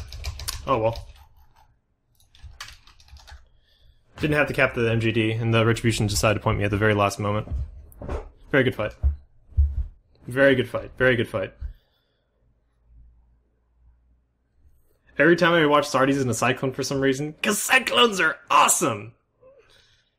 Oh, Patrick, the last Newt cycle that turned off the Scram, I think, took the cap for the MGD. I don't even know if I had the AHP to MGD. It's a 9-second cycle time, but... Oh, that was good! That felt so good. That was awesome. God, I mean, getting, like, the jam missing and then the jam happening, but having missiles in the water and slamming into that Griffin, that no-tank Griffin. Oh, that felt good. Let's see, what did we actually get out of that? Seapool to start. Then to Enyo. Then the Griffin, who's using multi-specs, and he had a point. Then the Daredevil. Then the Harpy, which may have not been a good primary. Then one Wolf. They were all using, oh man, they were all using resist mods and rigs against the damage type that I was using against them, so, wow. That was just so, that was good. That was so good. That's such a good feel. Alright, I'm gonna get some water, guys. I'll be right back. Then we're gonna jump into a different ship.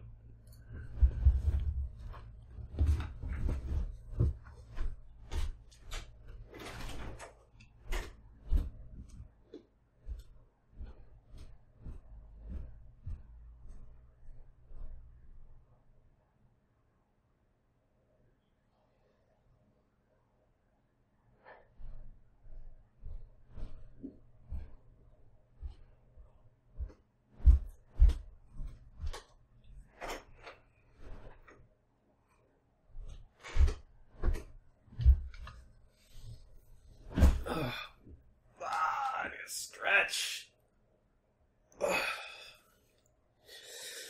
I was gonna gauge the gang that you just were on, but you got to it first. Oh, it's too bad, Coop.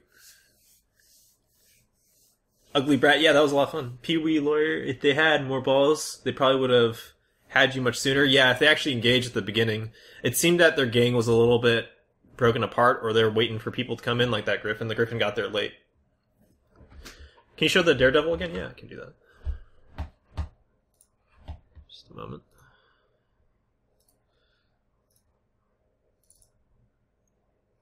Kind of an old style armor tank Daredevil. Wasn't putting out that much damage up with, but oh, that's a weird fitting. I think he has low SP or something. You should be able to put neutrons on there, no problem if you're not using your utility high. Yeah, that's a weird fitting.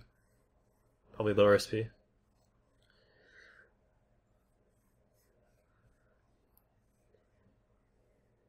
You may have yelled it. Yeah, you got on there, man. You're on there.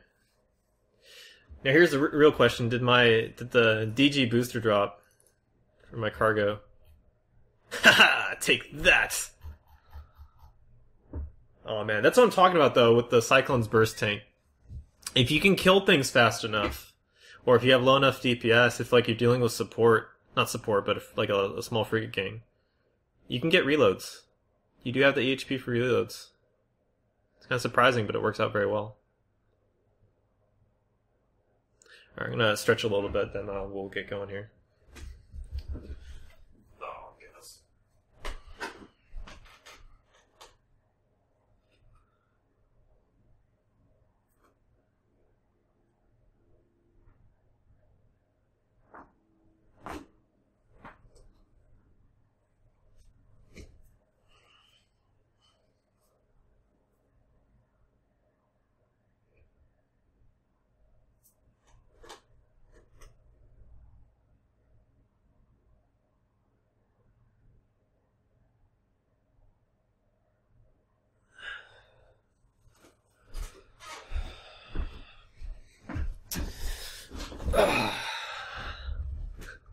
Why stretch? Do you lift?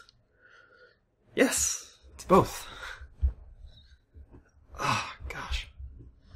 When you're sitting down for hours on end, it kind of feels good to stretch once in a while, believe it or not. Okay, what ship to fly now? I kind of want to hold off on the Brutix until they deploy the new Serpentis skin. Although I do have this sweet Devol skin to show off. There's always that. Or Rodin, I should say. Yeah, so what's going to happen with the Serpentis skins, you're going to lose this space camo look. And it's going to be mostly black. And it's going to look amazing. I'm going to hold off for a while.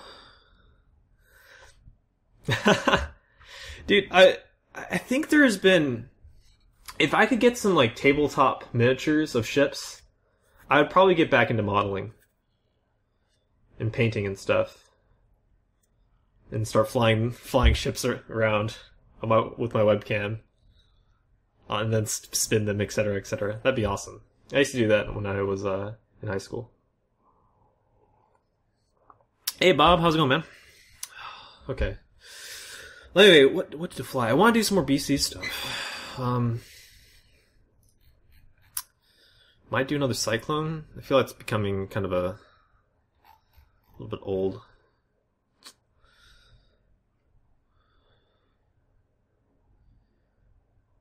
Could do like a Brutix? I don't know. Always feels weird for me to try out like a Brutix or a Hurricane or something, especially since I want to be in something with a warp speed rig. I love warp speed rigs. Having 3.3 AU per sec warp speed on a battlecruiser is such a good feel, man. Maybe I'll just take out an unlinked Myrmidon.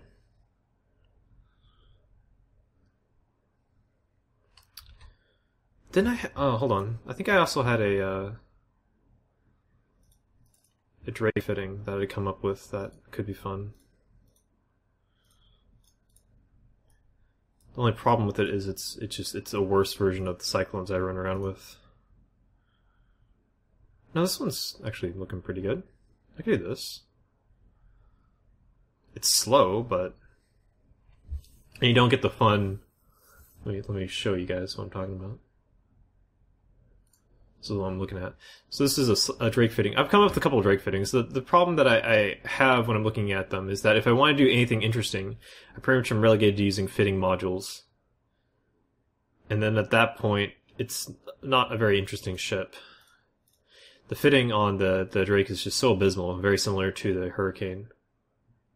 I could do things that are similar to the Cyclone, but the Cyclone has another utility slot on top of it. Even though the Drake puts out more raw damage with kinetic, the moment you go over to another damage type, it's actually very similar to the Cyclone for a double ballistic Cyclone, now that I think about it. But it's still kind of shitty. You have extra drones in the Cyclone, you have that extra high slot. I don't know, maybe we could try something like this. I don't think today is a good day for that, though. Why no links? I don't really feel like it right now.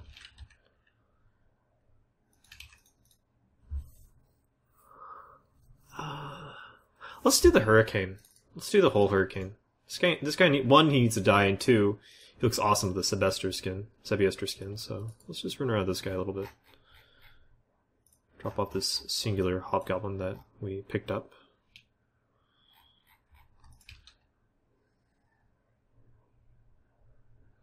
Okay, let's do it. Yeah, on top of all, Cyclone's like way more agile and goes way faster. The Drake doesn't really have anything special, unique setting it apart from the Cyclone if I try to do anything with an active tank at all. There's no reason to use Drake over a Cyclone. It's a little bit more raw damage with kinetic, but who cares?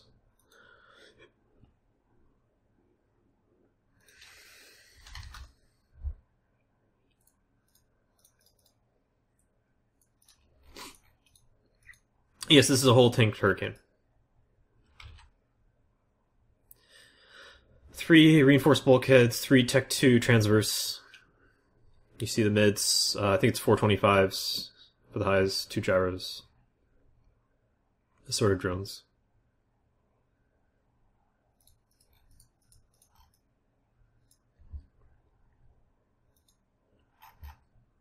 Do I always have a Dancer in my inventory? What I think about it when I remember to do so. Why is there always a Dancer? Because I throw one in there. It gets lonely when I'm roaming around in space. Space is cold and devoid of comforts unless you bring some friends with you. Yeah, this Sebiester skin's pretty sweet. I agree. I like it. To show off what it looks like normally, it's not junk. This is the normal look, which is also pretty sweet. I like the normal rusty look of it.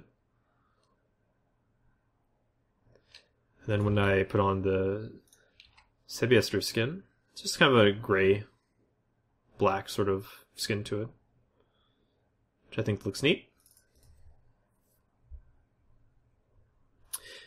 I'm running with 425s, not 220s, next order. You have lots of power grade with the whole tank, so I utilize that by using the highest tier autocannon available to me. Sorry, aren't you wasting a slot over an MGD if you're going to be scrammed in most cases? Well, the nice thing about having the MGD, even if I'm in a ship that's designed for brawling, is that if I kill everything with a scram, or if ships refuse to come into scram range because I'm a brawler, then I just MGD away and then live to fight another day. That's one of the unique and powerful things about the MGD. It forces you to get close to the battlecruiser, or else that battlecruiser can just leave. That's why I fit it most of the time.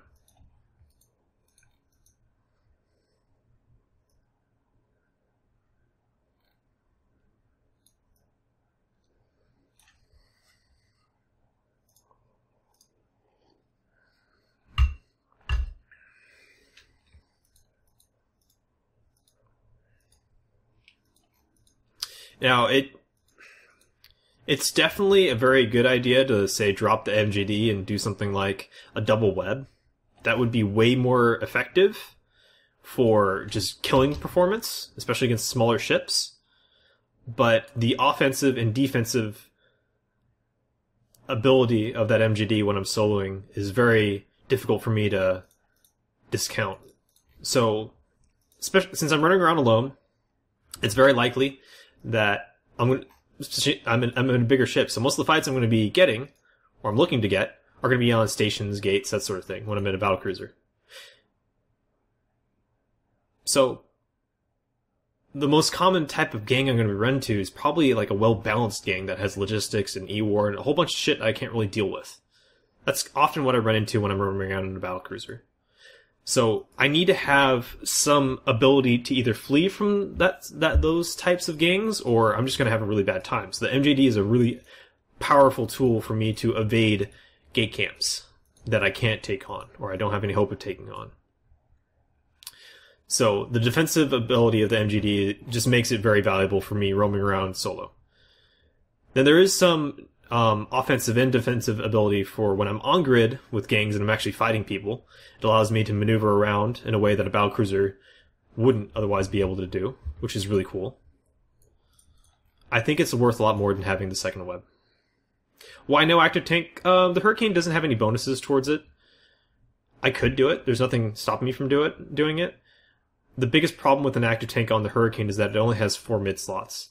So if I want to get an MJD, that means I would have no web fire. So I could do like an armor tank, MJD, scram, cap booster, and then I wouldn't have a web of fire. And because the metagame is pretty much all smaller ships, like frigates and destroyers, like that gang I fought with my Cyclone, I wouldn't be able to apply at all, because I do not have a tracking bonus on a Hurricane. I could go without an MJD and do an armor tank. Then I lose that defensive potential of when I jump into a gang and then I can't deal with them and then they tackle me and I can't get away from them and then I die. So I prefer having the MJD, and that pretty much means on a ship with only 4 mid slots you're going to be doing a buffer fit of some sort. This is a whole tank tress.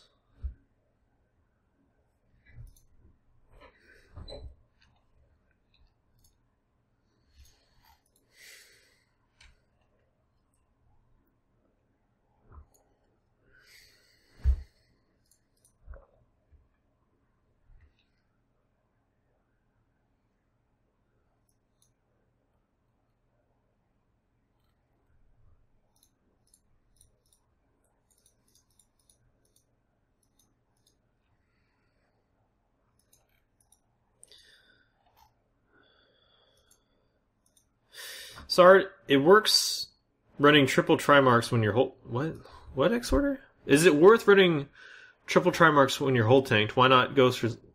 I don't understand what that statement's supposed to be. So if I'm doing a hull tank, I want to have hull tanking rigs. So I actually fought some Hurricanes recently that had reinforced bulkheads for hull HP, but they didn't have hull tanking rigs, and that's really bad. It cuts your potential hit points for a whole tank pretty much in half. So the mods themselves are going to give you a fair bit of structure HP, 25% each. And then from rigs, the Tech 2 rigs aren't that expensive, it's another 25%. These hit point bonuses are not stacking penalized. So the thing to look at is like, let's say you have some static amount of HP. You add 25%. Then you add another 25%. But that 25% is taking into account the HP total with 25%. So you're actually adding more than that 25%. And it's building and building and building and building and building. So the more percentage increases you can get for HP, whether it be armor with Trimarchs or shield with extenders or hull with reinforced bulkheads and transverse, the better off you're going to be.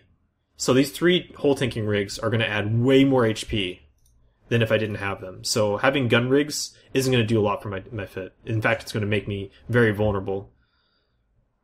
And kind of, it turned me into a glass cannon, and this Hurricane does not work well without having some sort of longevity to it.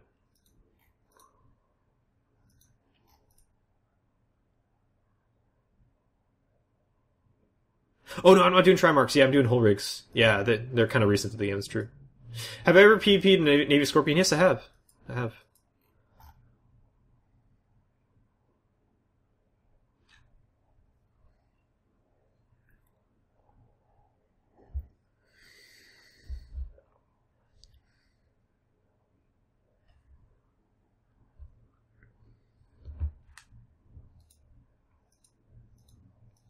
Lawn Cane not good? What's a Lawn Cane? Are you talking about the guys I killed? Are they lawn? Oh, okay.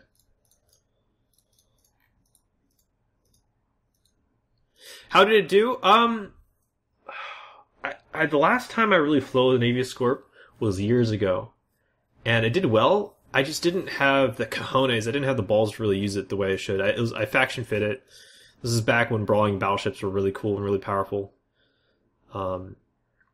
People were flying in bigger ships, so torpedoes did well. But I didn't really use it, I guess, as much as I could have used it. I ended up breaking it apart, selling all the faction stuff off it. These days, it's still a pretty good ship, but for bigger ships typically these days perform best if they are not so much brawling, but if they have good protection, good gankiness, good damage output from them, and if they're fairly mobile. Brawling BS tend to be very one-dimensional and pretty easily countered by numbers of other players. You'll get caught, and then the people you're fighting will bring in friends. Another issue with the Scorpion Navy issue these days is that it doesn't have any real bonus towards rapid heavies, towards dealing with smaller ships, and torpedoes and cruise launchers are not going to work too well against cruisers and smaller. That's my biggest issue with the ship. It's a cool ship, just it's not popular, and there's a reason for that. Ooh, actually, it does get a bonus to heavy missile rate of fire. No shit. So it actually gets a bonus to heavy launchers, heavy rapid heavies, but a rate of fire bonus for rapid heavy missile launchers is not good at all. It means you burst down things faster, but it also means you go into reload faster. It'd be much more preferable for rapid heavies to have a damage bonus on them. That means you get more damage per load of missiles, which means you have more killing power per load of missiles. Rapid heavies already shoot really fast. You don't really need to increase the rate of fire. It's not what you're looking for out of that module. I didn't realize they actually had a heavy missile bonus, though. That's cool. It's one of the few battleships to have a bonus towards it. What is gankiness? Gankiness is the ability of a ship to put out damage.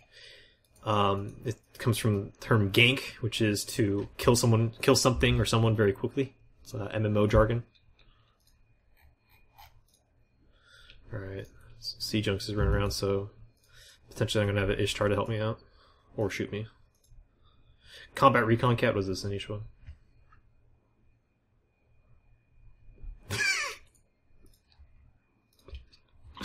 As much as I like this other gift, this is pretty good too. No, that's not what I did. Copy image URL. There we go. I like how the cat just pops out like a screen and go chases another cat. That's awesome. Cat's like, what the hell? What is going on?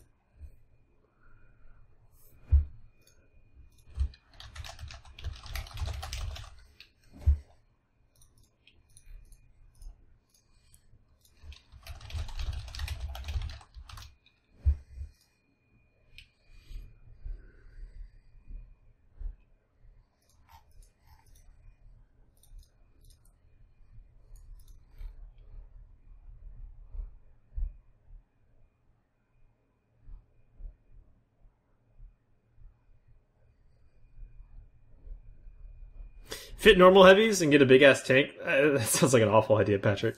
Although it would apply to heavy missile launchers, there's no real reason to do it.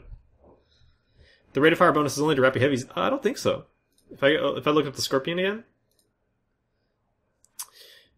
Oh, to rapid heavy. Oh, you're absolutely right. For some reason, it shows rapid not highlighted, and it just shows heavy missile. It's just showing the weapons, not the actual. Sorry, it shows the ammo, not the actual weapons. Gotcha. Yeah, you're absolutely right. It's only to rapid heavies.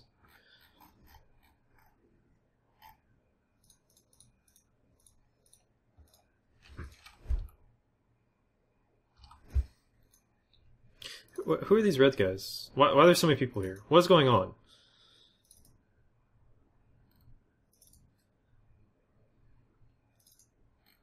What is this?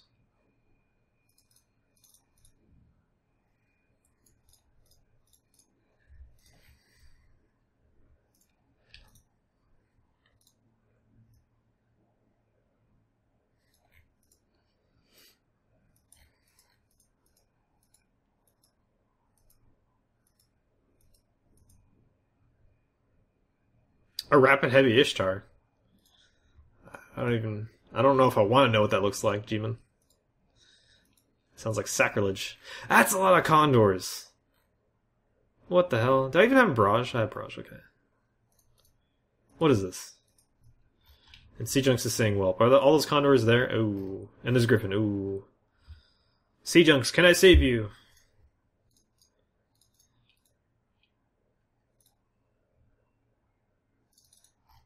I'm assuming Seajunks is in some sort of active tank. He has What's Up in here. He designed his Ishtar to brawl with the Hurricane. Oh, they all left. Yeah, he's in an active armor tank. So with Ganglinks, I don't really anticipate the build my Hurricane to be able to take on Ishtar. That's kind of why I didn't go after his Ishtar. Looks like the Condor's fucked off though, and it's unfortunate. Oh, he's complaining about popping Exile early. It's funny.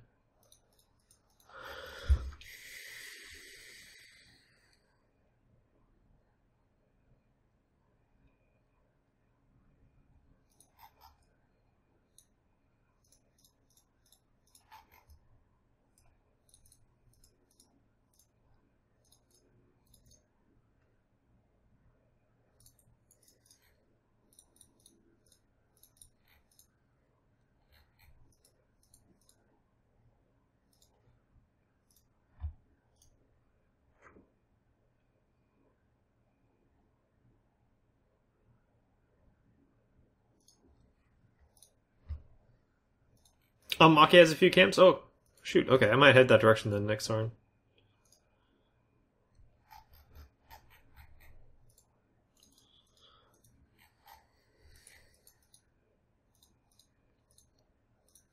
So when I was talking about my Cyclone kind of being something I like to throw away at ships, at expensive ships, and try to kill something expensive for it, a buffer-tanked battlecruiser like a Hurricane or a Brutix, or maybe a Drake, are even more one-dimensional in that regard. It's exactly what I'm trying to do with them. I try to throw it at something that is going to get a little bit of value out of while I die to a gang. Unfortunately, that's just kind of what these ships are relegated to. They're best at killing cruisers, but they don't really have the hit points and the damage output to really effectively kill cruisers before, say, a cruiser's friends arrive. And unfortunately with my hull tank, my agility is just dead. So I'll have a very difficult time trying to maneuver away from smaller stuff.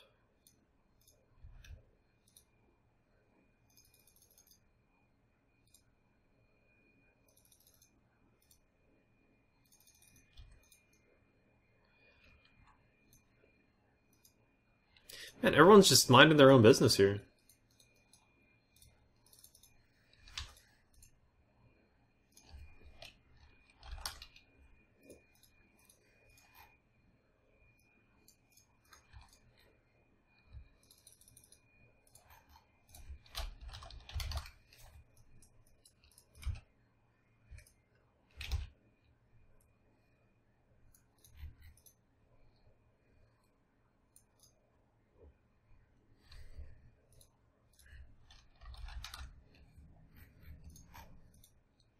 Those guys are going to be the novice probably by the time I enter Warp. Does the Tango do well in PvP? Yeah, it does, Bebek. It's a very good ship for PvP. It's just very expensive.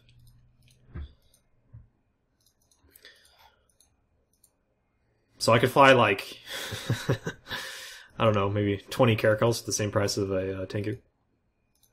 So when I look at PvP, I think of terms of how much fun I'm going to get for the amount of money I throw into a ship. If you have lots of money, then it's no big deal. Yeah, these guys are already in here. Fudge.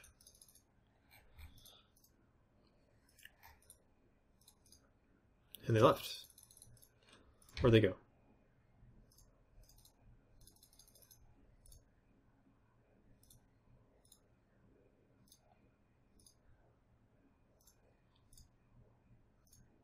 They didn't get their gang, so they're just leaving? What are they doing? Where the fuck's the star? There it is. They're still on 360. Are they in close? Are they coming over to me? Malls is.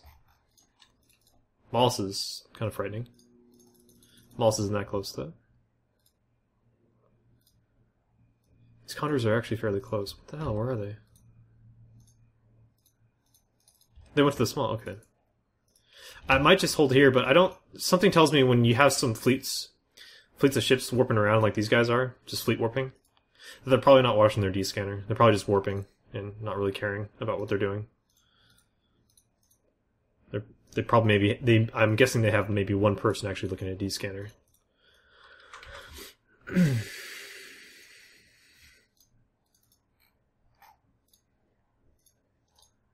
The Sistero is on scan with them again. I wonder if the Sistero is actually with them. If so, I might want to actually use load fusion. The big question is if I'm going to actually be able to survive and deal with their gang with that Griffin.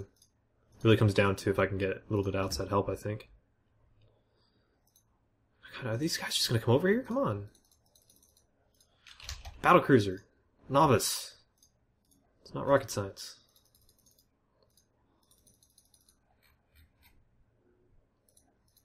Okay, they moved. Alright.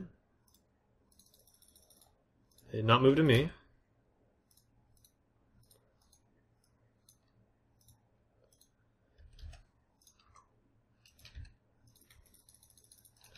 I got this worm. Alright, you know what? I might just do this.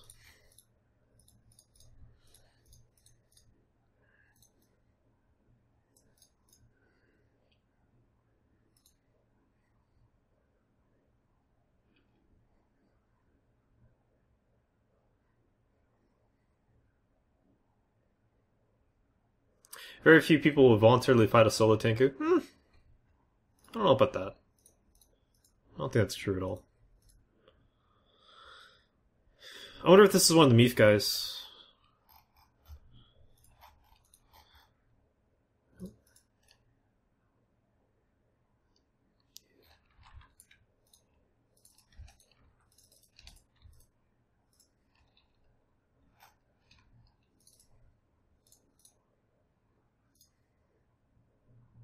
It's going too fast.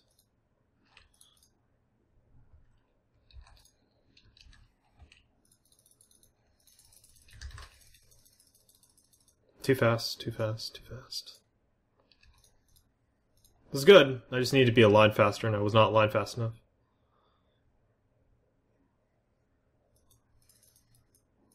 Here comes the Condors.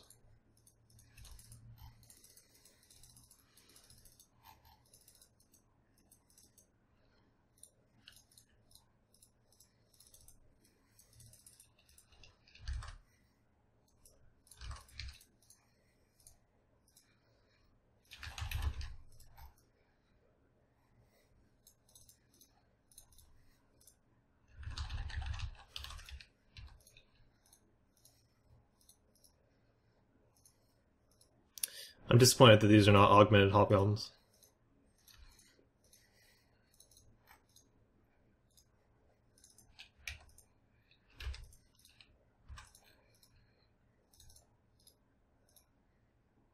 Here comes Seajunks.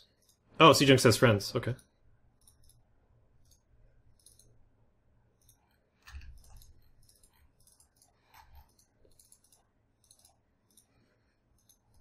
And the worm's out.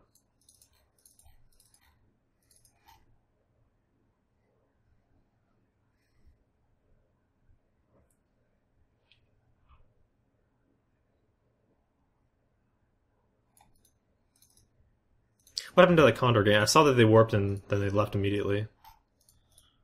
I guess worms are scary or something.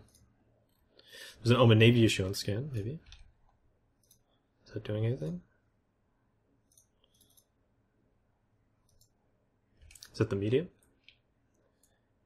I might let Kildoos and Seajunks go for the medium on their own accord. That might be more interesting on their part. I'm probably not going to be able to snag an Omen Navy issue. Oh, the Omen Navy issue moved. It looks like a Harpy may be coming out for me. Oh.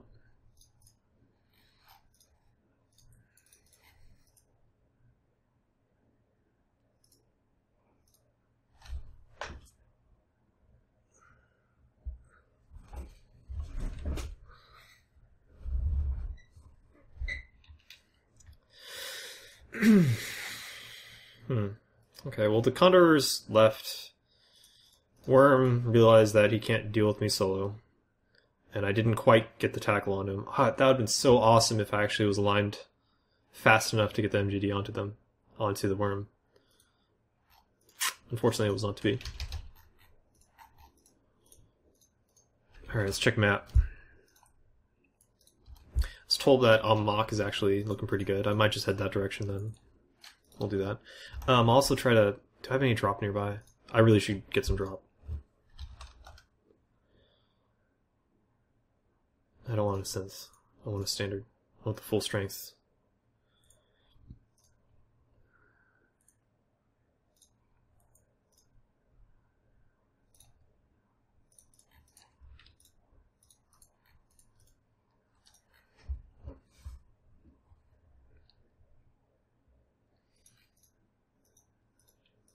Oh, Ugly Black, you enjoy Lindsey Sterling? Yeah. The violin. That violin. Good stuff. Anshar.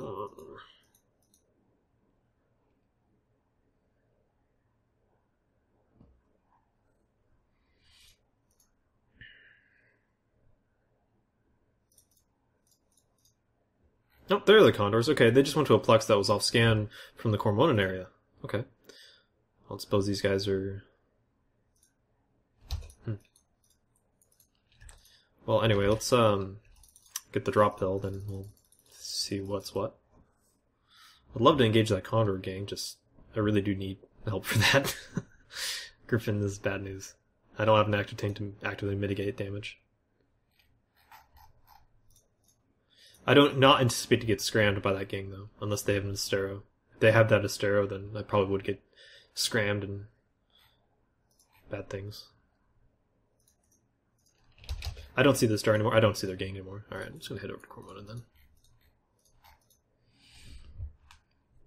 Do you like the PvP and the Nighthawk? I like the Nighthawk. I like the concept. I like the bonuses on the Nighthawk. The fitting on the Nighthawk is atrocious. B-Bag. It is awful. Trying to make a Nighthawk do anything interesting is a serious pain in the ass.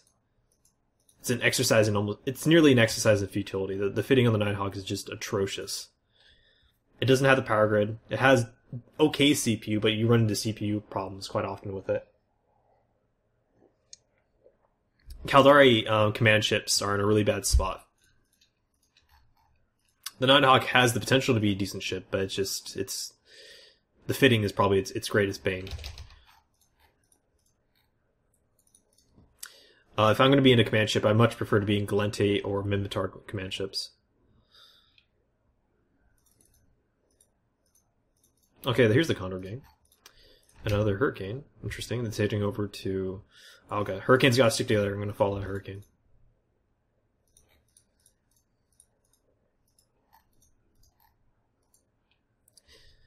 I mean, the Nighthawk can be decent if it doesn't have to say fit tackle. If you're not fit and tackle on a Nighthawk and being like kind of like a tank damage support sort of ship, I think it's decent. And it has a very powerful explosion radius bonus to it. But the fact that you're so limited by fitting, where you don't really want to be looking at putting on tackle modules, is just so shitty. The other thing that really bothers me about it is that it has a lot of low slots, which is fine, but you're using those low slots to fit fitting modules. Whereas a ship like the Sleipnir, or the Claymore, or the Eos, or the Astarte, they don't have, like, you know, the extra mid slots or extra low slots, what have you. They just innately have good fitting, so they don't have to worry about it. And they can use the fitting modules to do interesting things versus just do normal things.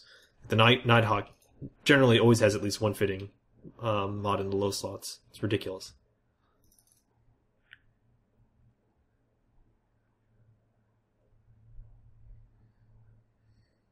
Yeah, you can get a battleship tank on a Sleipnir. Yep. Looks like that guy went probably towards Almog Cape, maybe? Didn't quite catch it. The Star Killer!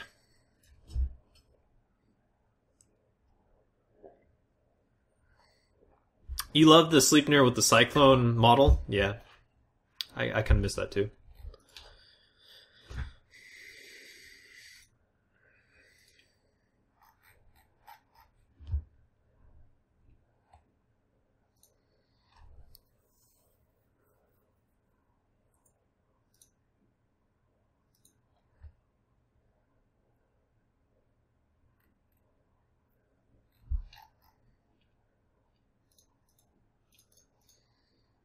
Ooh, Gila and a Hurricane. Ooh, okay. Got EMP already loaded? I do.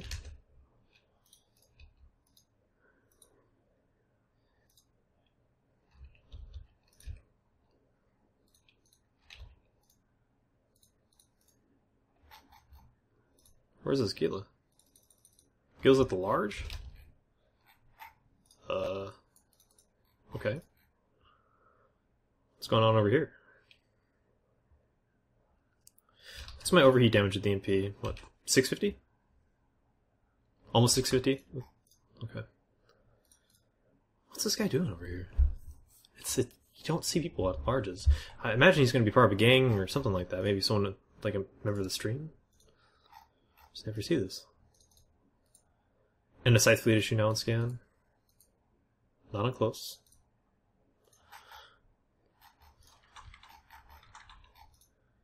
Okay, Gila is actually here. He's changing alignment.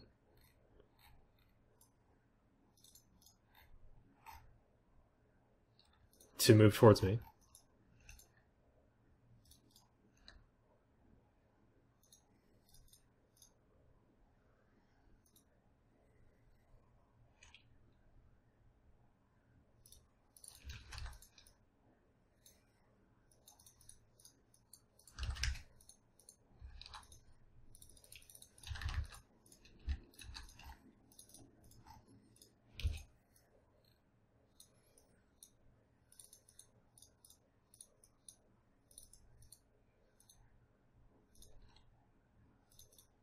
This guy has a brick freaking tank.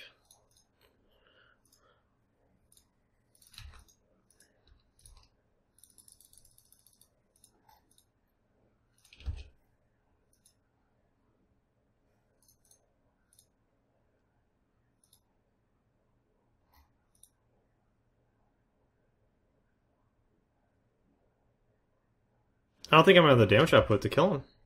He has too much of a brick tank. Probably should have launched this at the start, but now I'm scrammed by the Scythe fleet. Yeah, with this guy's fleet, I'm toast. I'm going to be very toasty here in a moment.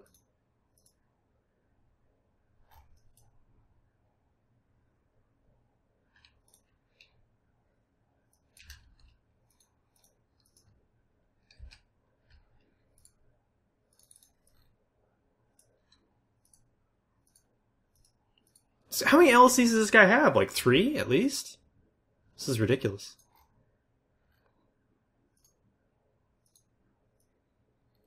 I'm not going to kill him. Maybe someone else will finish him off. There's a lot more stuff landing. Yeah.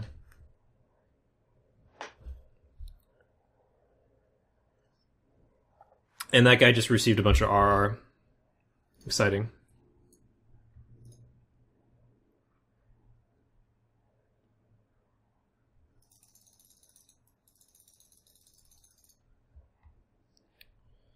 Alright, let's see what I actually died to. Was that all members of the same group?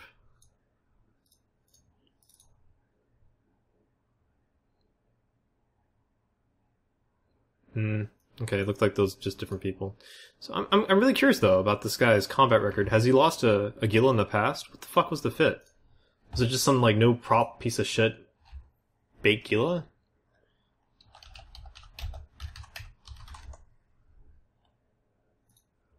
I'm guessing it was. The guy's like never lost a ship.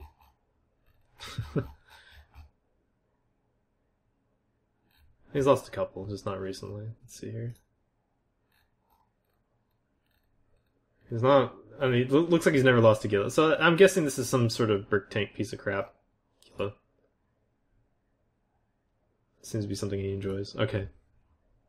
Alright, fair enough. It's hard not for me to throw a ship at that. Gilas are tough anyway. Yeah, well, they're especially tough when you throw on all tank in the mids, all buffer tank in the mids. Like he didn't even need RR. He was. I was throwing out, I don't know, about 700 DPS into what I'm guessing was his weakest resist. Hardly made a dent. Sorry, it sounds like you're abusing your keyboard. Have you macroed some of your modules to activate simultaneously? No, I have not. That's actually against the game EULA. You can't do that.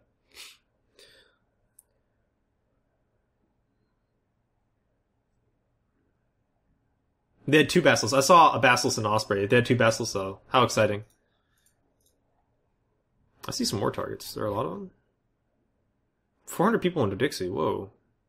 Oh, there's actually quite a few war targets here. Okay. Yeah, Tress. Yeah, you can get pretty much Battleship. Probably almost Battleship level HP out of the Gila. I wouldn't be surprised if you just fit all tank. Well, I was definitely defeating his passive buffer, or passive recharge, but it was slow going.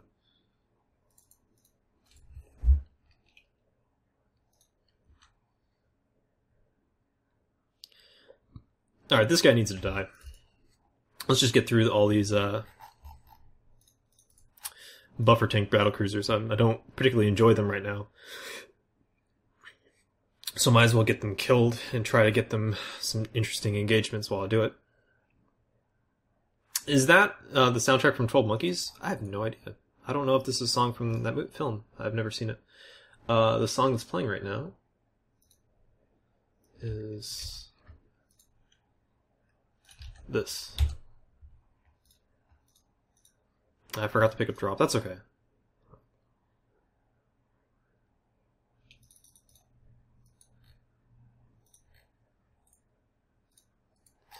Ooh, Helmet Chick nearly has my Insta. This guy actually, I have suspect right now. It's something to be a little bit scared of. Helmet Chick is going to see where I warp to. I wonder if Helmet Chick's actually going to follow me in that Macarial and try to get a kill on me. I have to watch for this, see if the Macarial comes up on close scan to my outgate. I don't have a warp speed rig, so a Macarial will overtake me in warp, and it's very agile. It will go to warp very quickly.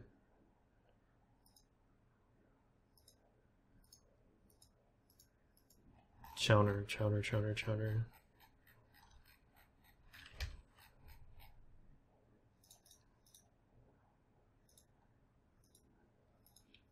Okay, it doesn't look like it's following.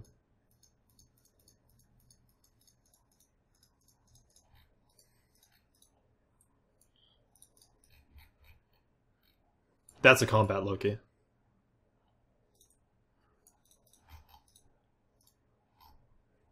I might get engaged by Loki here. I'm going to try to MJD immediately.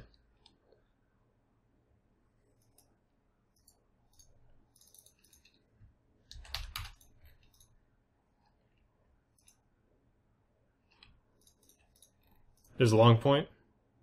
Where's the scram? You need a scram, guys. No scram, I'm fine.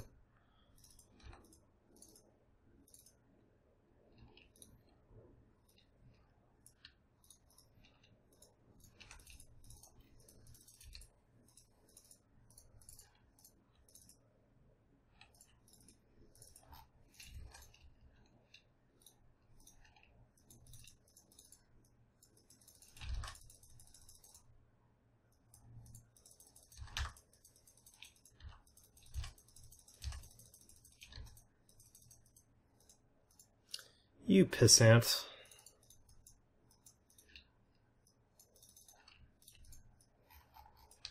There's the Macarial, okay.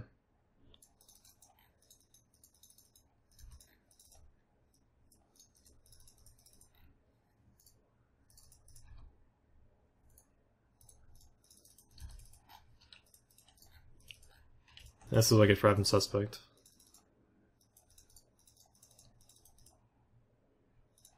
Macarial's coming in pretty fast. Orthrus is coming in much faster. Ooh, that's a really fast Orthrus. Yeah, I'm done for here. Orthrus is probably going to have a scram, I imagine, yeah?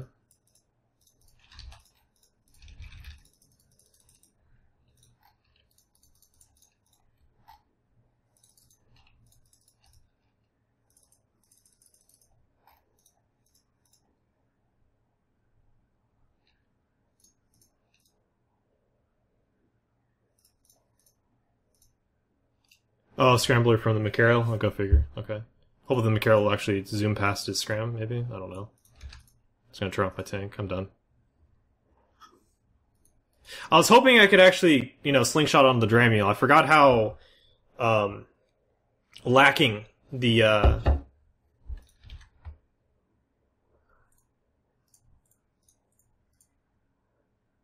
forgot how lacking the agility is on the Brutix. What's going on? I got ganked in high sec. I tried to get a fight in high sec and it did not work out in my favor.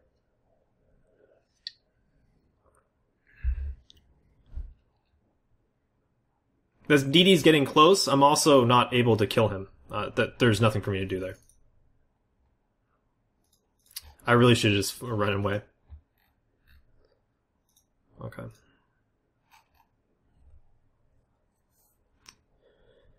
Alright, so do I want to stay in bigger ships? I think I'm getting pretty good results in bigger ships. I might take out another Brutix, just because that one did not get the chance it deserved. Huh. Another frustrating thing, so they've more or less nailed down my my Insta, I think. Okay. It's interesting when the locals have figured things out like that. I think I might fit up another Brutix just because. Maybe. I have all these BCs that are kind of buffer tank BCs that I like, but at the same time are not super enjoyable for me right now. I don't want to be doing the same ship over and over again, though.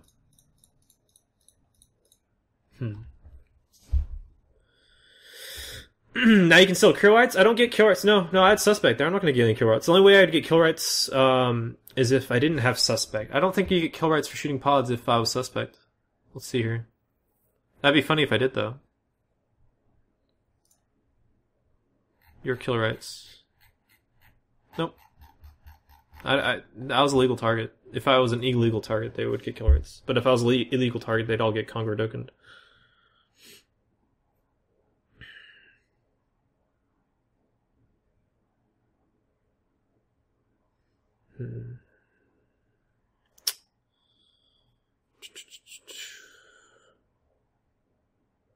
The fun thing is, if I did have links, I would have had that Dramule, and that alone would have made I feel that fight worth. That was a very fast Dramule. I kind of feel like doing something small right now. Given that I've just been doing all these bigger ships, and I've been doing all Myrmidons and Cyclones, I feel like doing the same thing over and over again is kind of boring. I don't have the implants for a big ship like a battleship. I don't really feel like doing that. So I might do a frigate. I might do some little bit of frigate stuff. Yeah, let's do some frigate stuff. I haven't flown in a Firetail for a while. We'll do a Firetail.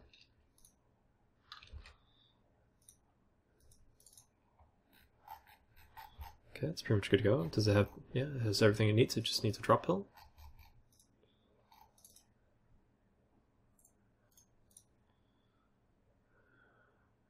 No penalty. Let's go to a different war zone this time as well. And go into the same spot over and over again. Let's kind of change it up. I'm not going to be able to deal with them.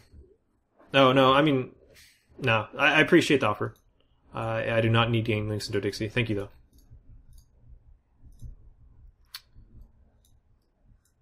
I was just musing that gang links would have got me a kill there if I had gang links with me, but can't really think that way. It's either you have them or you don't. And then you have to think in terms if you had them, if you could have done something better with them.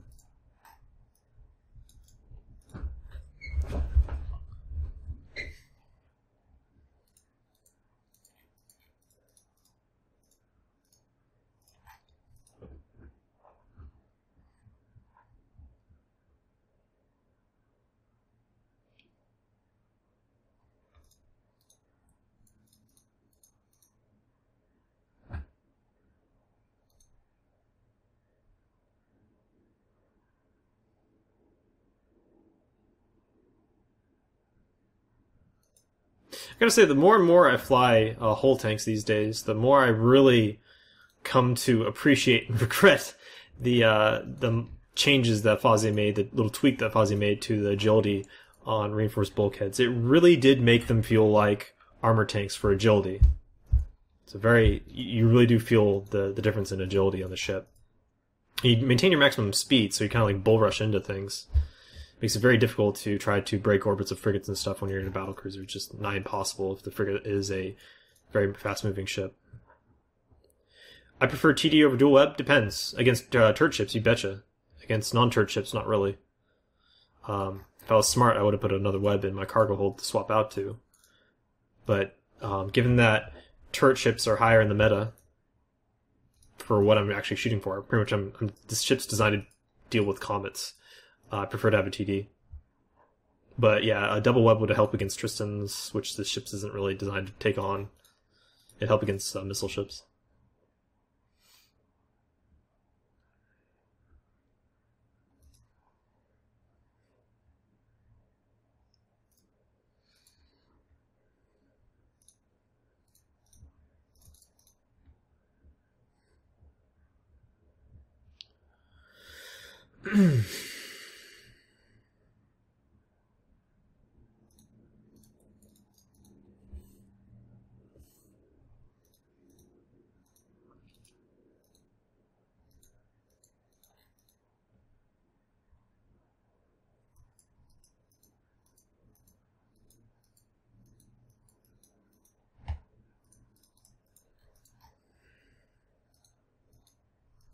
What's a turd ship?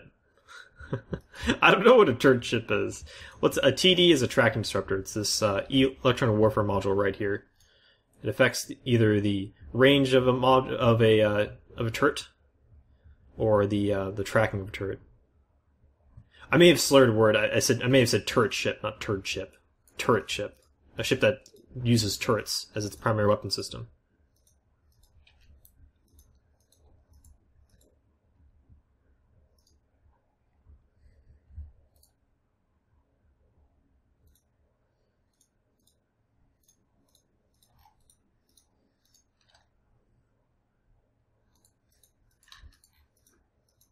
So, for example, my Firetail is a turret-based ship. It has a bonus towards turrets. It has a extra high slot that I cannot put a turret in, and I decided to put a rocket launcher on there. It has no bonus towards the rocket launcher, though.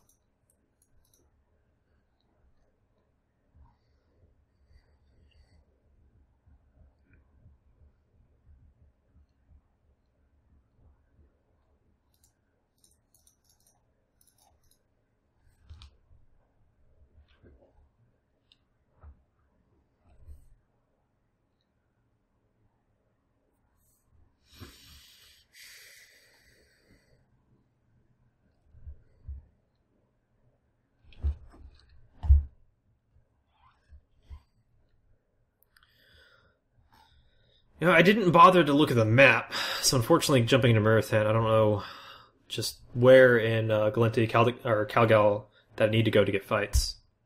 I'm just kind of relying on the EU prime time being good for me. When in all likelihood it won't. Let's check it. Now we're over here. Yeah, it doesn't look all that great. Hopefully the frigate PvP is going to be good. We can hope. We can only hope. Don't typically get fights in Marathon, but if I see some fluxes up, I feel obligated to check them.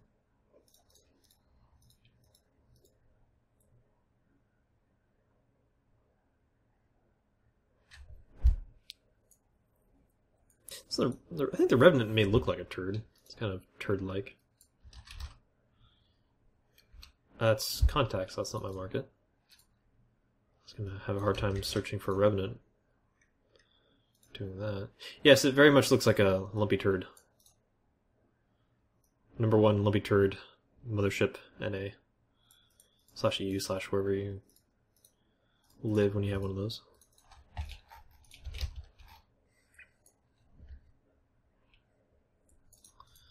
think I may have seen a Revenant in space once. So it's a very rare ship.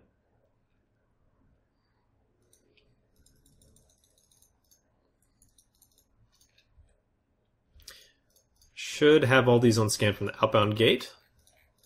Always try to look for that when I'm roaming. That way I don't have to warp to, say, mid-system, then go to the gate. Cuts down on the roam time a little bit. Tristan on scan. Some other stuff I really don't want to fight on scan. Tristan's at the novice, okay. Tristans are kind of rough. I don't really know if it's going to be armor or shield. I don't have phase plasma, so I can't do it like a middle-of-the-road damage type to take it on.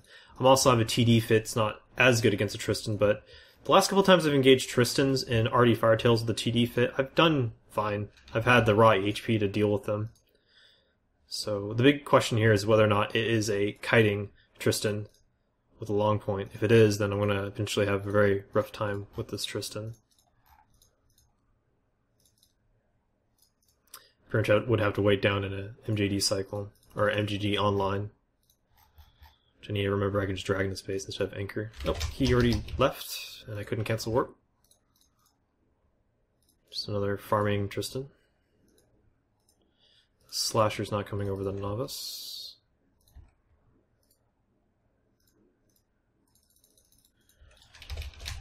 Once again, I'm right there with Rainbow. I wish this timer would reset after, like, say, 30 seconds. This guy leaving. Shit, was he coming back? No, he was not coming back.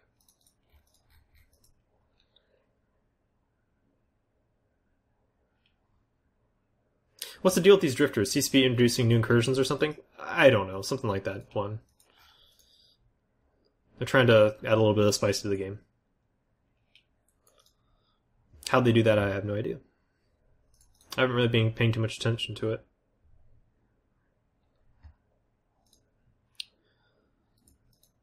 People engaging in that content is not my aspect of the game, but engaging people that engage in that type of content is the type of aspect of the game that I do enjoy. So as long as that sort of stuff comes over to, say, low sec or null sec, I might be partaking in it, but until then I don't really care. From what I've heard, it's all tied to wormholes, being able to go for that drifter stuff, so wormholes aren't really my cup of tea.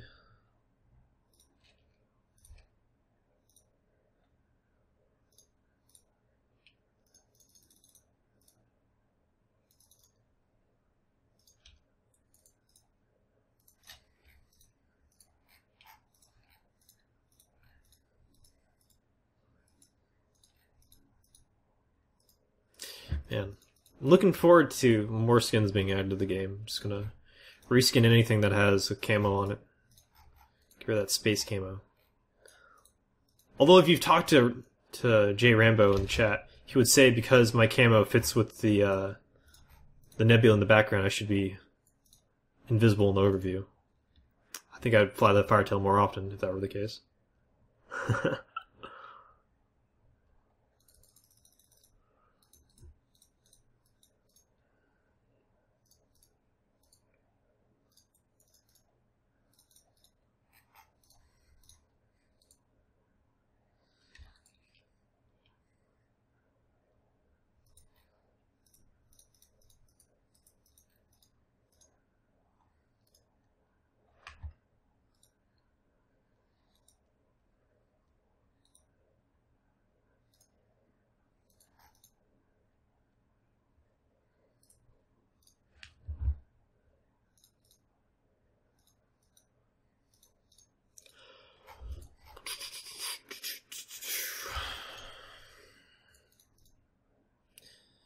Do Twisted Links require something to make?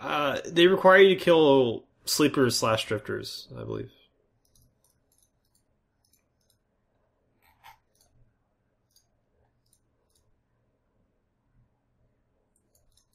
So if you get those from sleepers / drifters, then yes, it requires that stuff.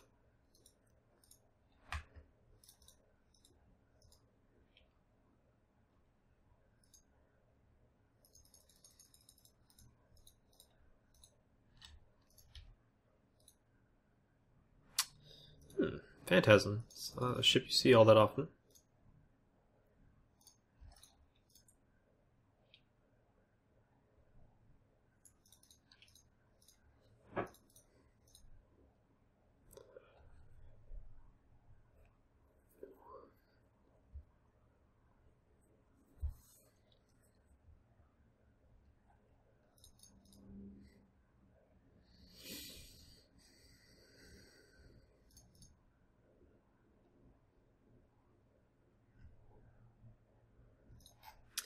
Kestrel. Honestly, a fairly difficult fight for a Firetail if I don't have double web. If I have double web, then it's such a good fight. It does about the same damage as me, but I have more raw HP. And I didn't get to see where it went.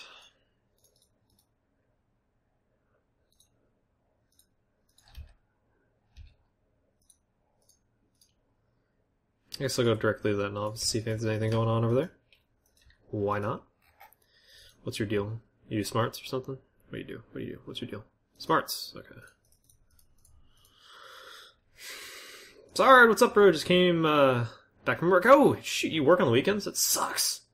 Micro, we got some pretty cool battlecruiser content. We got this crazy fight against the Frigate Gang in a Cyclone early on.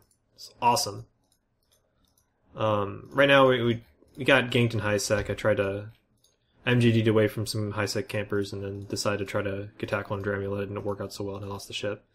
So we just swapped over to a frigate just to try to get some quick combat. That's not happening. Doesn't seem like the warzone I chose is all that good.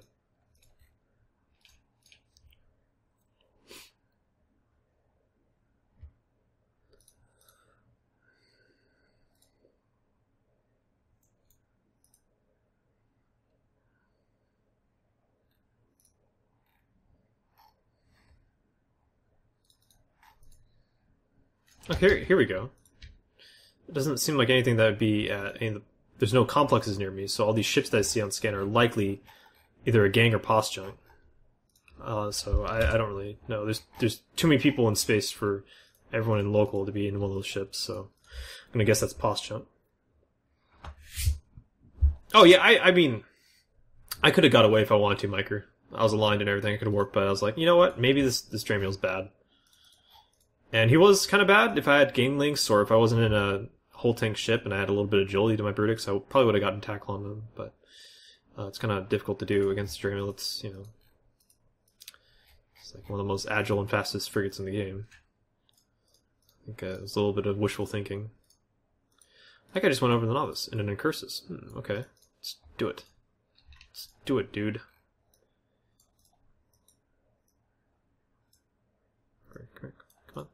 There you go. I like this other GIF. I enjoy this so much better. So much more. Yeah, drinks, huh? A whole bunch of friends here? Of course. They're all on the outside? Of course.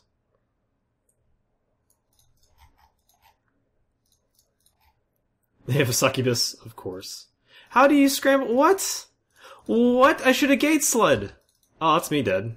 Okay. Fun. What? Shenanigans. Why didn't I just gate slide? Is there like some sort of server tick bullshit with that? Probably. Okay. So I guess you have to mash, you can't just use the radial. I knew I shouldn't trust radial, damn you, Karker.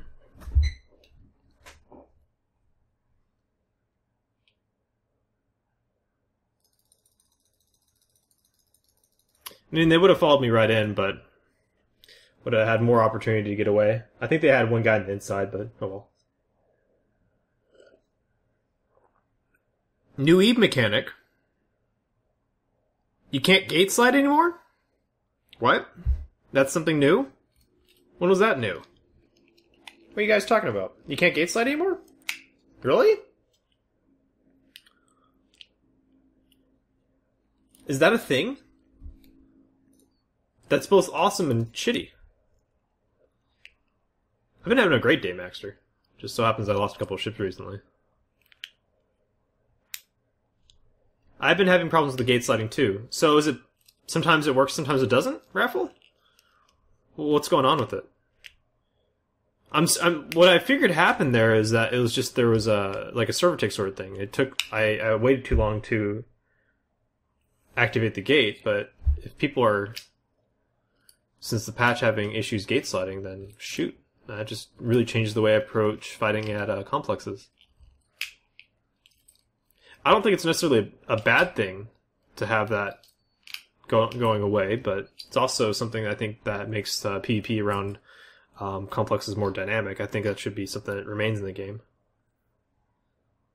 Doesn't bother me too much, but I think it should be something that remains in the game. Interesting. Okay, so that's something that other people have issues with too. Okay. Alright, well, what to fly then? What to fly? What's gate sliding? It's when you go to a DED site or a mission or a faction complex that has limited. Well, pretty much anytime you activate a. If you land on grid with an acceleration gate, you run on top of the acceleration gate. If you activate the acceleration gate, the moment you land on it, the game will take you as in warp, and it will not allow people to target your ship. So it's a way that a lot of people will avoid people they don't want to fight that are in too big of ships. So, like, for say you're in a T1 or faction frigate and you land on the outside of a novice outpost, you're in activation range of the acceleration gate. There's a whole bunch of, say, destroyers on the outside. You mash jump on the acceleration gate, it'll sling you through and the destroyers can't lock you. Miker, I don't have implants in for it. I'm not going to do it. What I might do, though, is the Merm. Let's do a Merm. Let's do a Merm.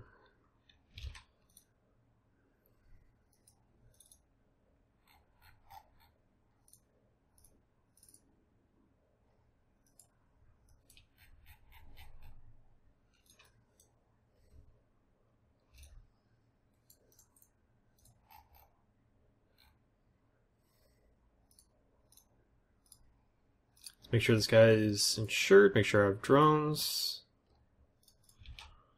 Oh, it's an old ship. Nice. Got drones. Okay, let's do it. Actually, let's eat our medicine and then make sure it's the medicine result that we want. That's right. There was no exile on the market. Did someone replenish that since I last looked? No.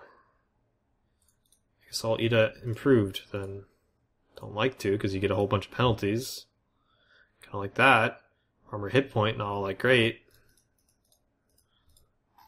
I think I might get... I'm just going to reset that one. Get out of the... There you go. You can do it. That Tempest, though, yeah. I have a bunch of BS that really do need to get some more action. Okay, who are those... That's one of them.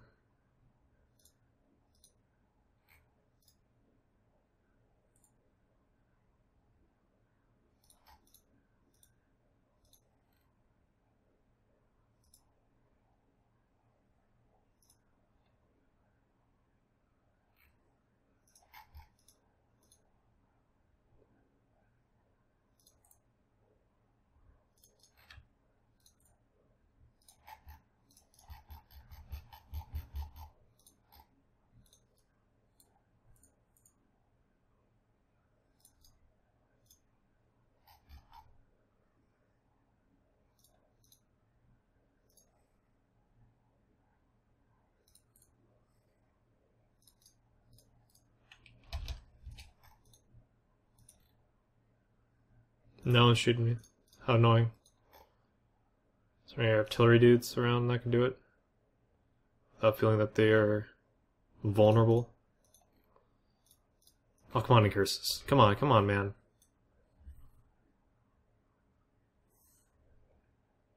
Yeah, Nauber, if you could do that, that'd be great. Shoot the pod. Shoot it. Shoot it. Shoot it. Shoot it. Shoot it. Shoot. Do you have guns? You have guns. Activate them. Fucking do it. Do it. Do it. Yes! Good man.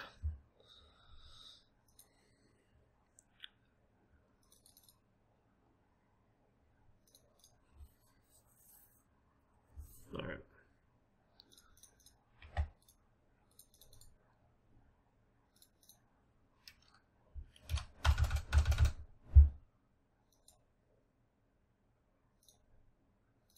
Oh, it was actually 2. 6.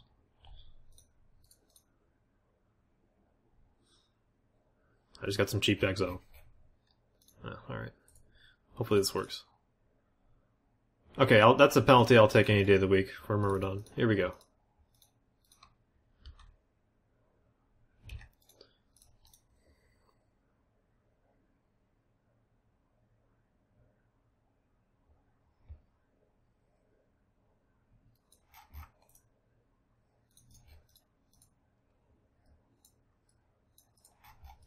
So that Merm pretty much has my Insta right now.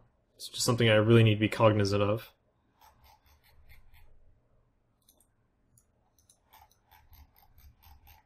Not the Merm, sorry, fucking what the hell is it called? Macarial. The Mach does. He's MDDing, here he comes. Where is he gonna land? So he bothered to actually bookmark my spot. Not exactly, he's really close. So I need to extend that, Insta out.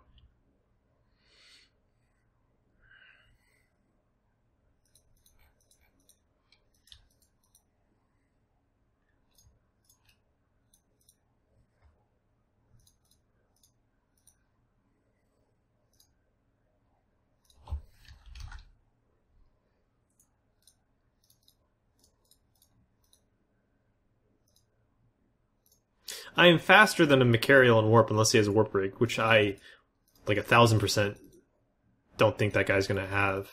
And he's not coming anyway, so. We good.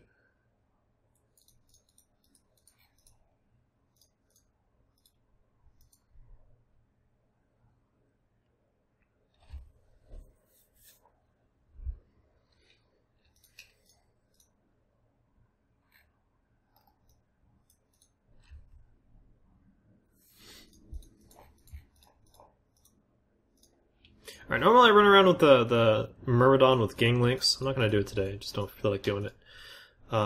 It works remarkably similar to the Cyclone that I normally fly. It's about as fast, a little bit slower.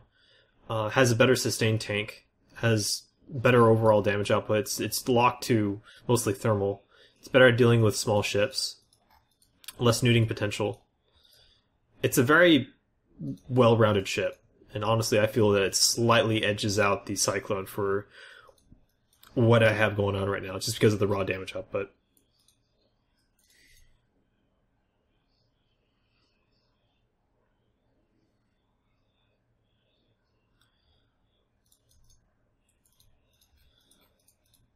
So I don't really need Ganglinks for this ship to be good, but Ganglinks allow, well, just about everything to perform way better.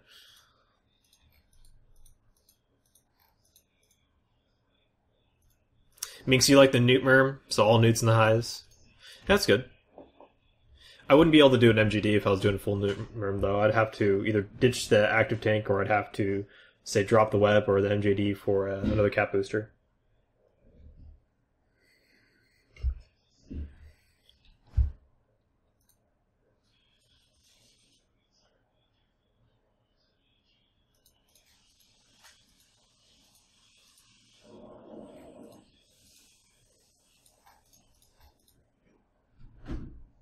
MGG's over there thing, yeah. They're really fun items to use.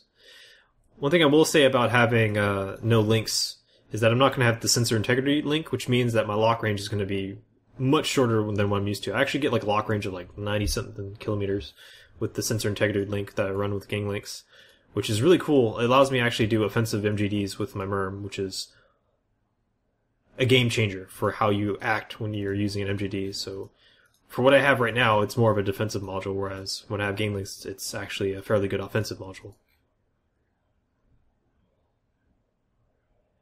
You play with the corpse for a while, though. What would you do? Like, Monopoly or something? What kind of games would you play?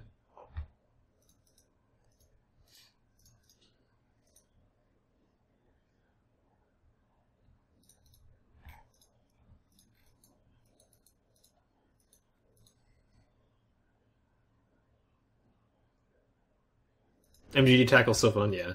It's very satisfying. I've had some really, really close MGDs in the past 2 days, Micah, where if I was just a little bit faster or what have you, just like snap MGDs onto frigates that are MGDing. I nearly caught an Exodus Duder that was linked out, maybe snaked, in a worm with an MGD. I nearly caught another worm today with a pretty snap MGD.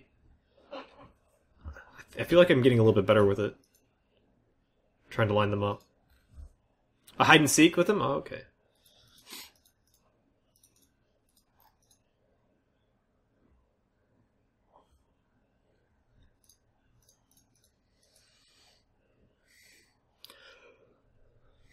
I'm at it again. Yeah, I'm in it. I'm in the same merm from the other day. Yep.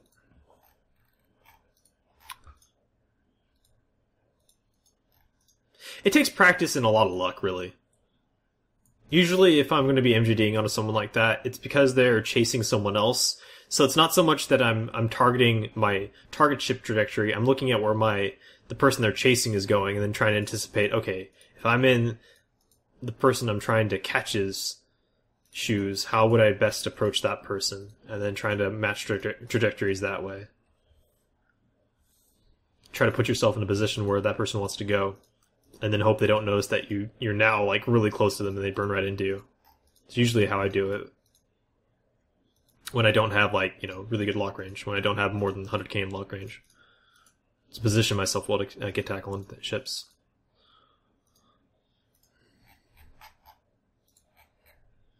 I see Suetonia? I did not. Okay, Suetonia not local. What is that, America?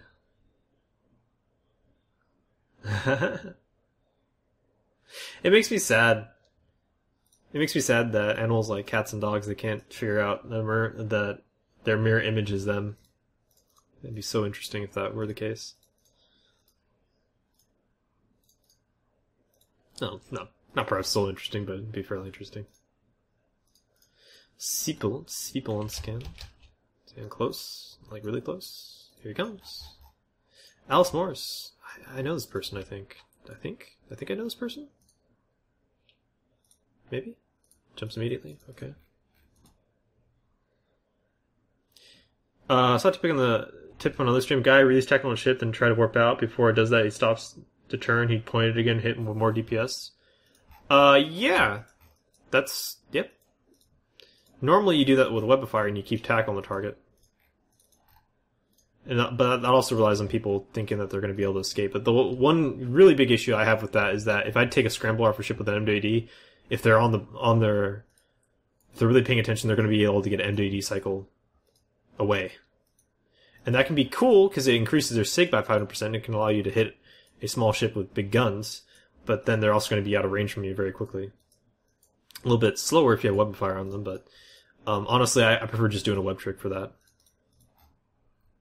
Oh, there's Suetonia in Machariel. Is he bumping link ships? Is that his plan with the Machariel?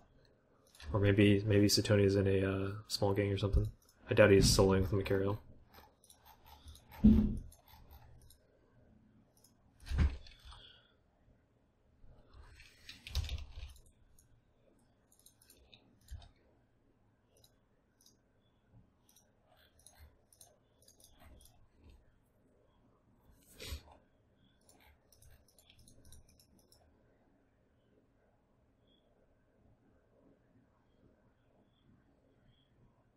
That's interesting, though, because, that's another way to look at kind of like doing the web trick thing, where they try to warp, and then you scramble them. And then the default ship logic after trying to warp and then getting scrambled is to stop moving. Not keep a line or anything, but to stop moving. That's kind of cool. It's not something I would really think about.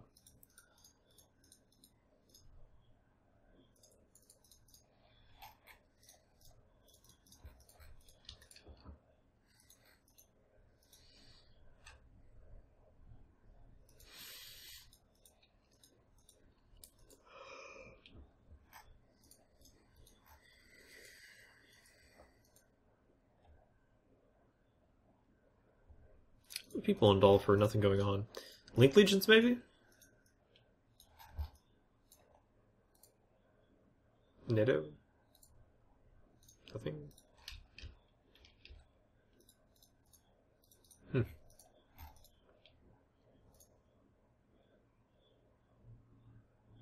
High-speed maneuver, that's the one where it reduces your MWD cap cost, right? I think acceleration control is the speed bonus, and then high-speed maneuvering is the cap cost. If I remember correctly, let's check.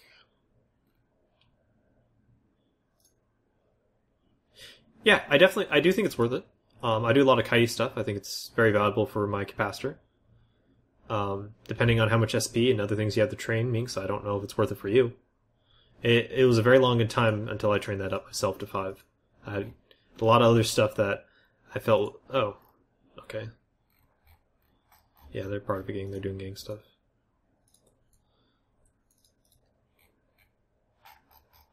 Anyway, yeah, it took. I waited a long time, like years, before I trained up high speed maneuvering 5. So it's a very long train for small value.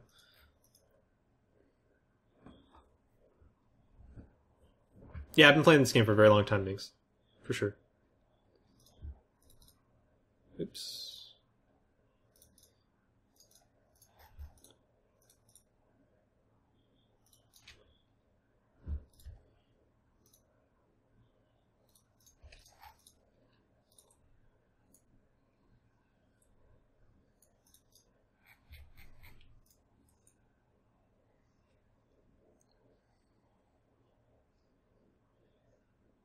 It's useful in any shit that has an MWD, Minx. There's no way else to really cut it. If you fly with MWDs a lot, of course it's going to be useful, but like Eagle's saying, there's an opportunity cost. You could have trained up for like a entire different racial lineup of cruisers or something, you know? There's a lot of different things you could have done at that time. If you find yourself flying the same type of ship all the time and flying with MWDs and having cap issues, then yeah, it's definitely going to be worth it for you. It's really up to you. Fortunately, I can't answer that for you, because I'm not you.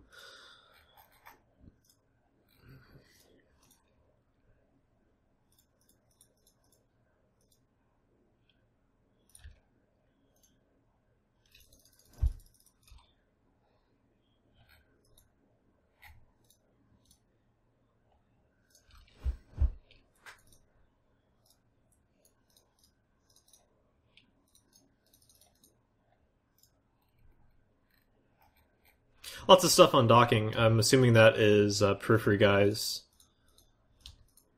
realizing that I just jumped into local. I'm just gonna move on through. Hopefully, if I'm gonna get a fight with them, I'll get the fight on a gate or something where I actually have some sentries to help me out.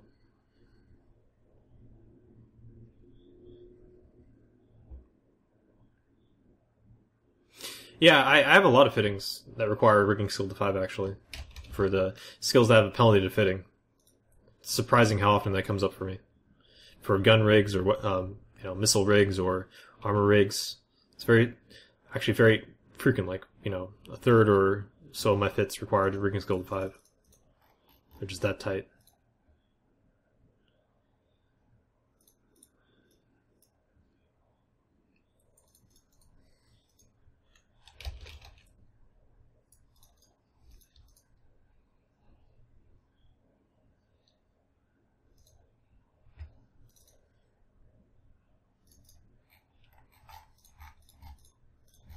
+1, +2. Okay, periphery guys are definitely active.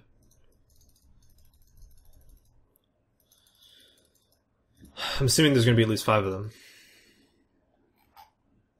Probably more. I never knew that they were EU time zone, so that's a little bit frustrating to deal with.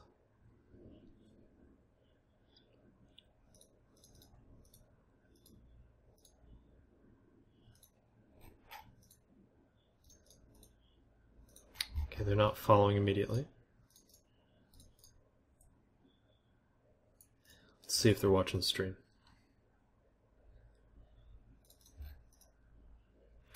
ONI? Okay, so they have a Seatbelt and ONI.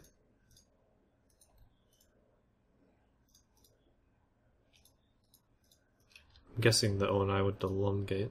Nope.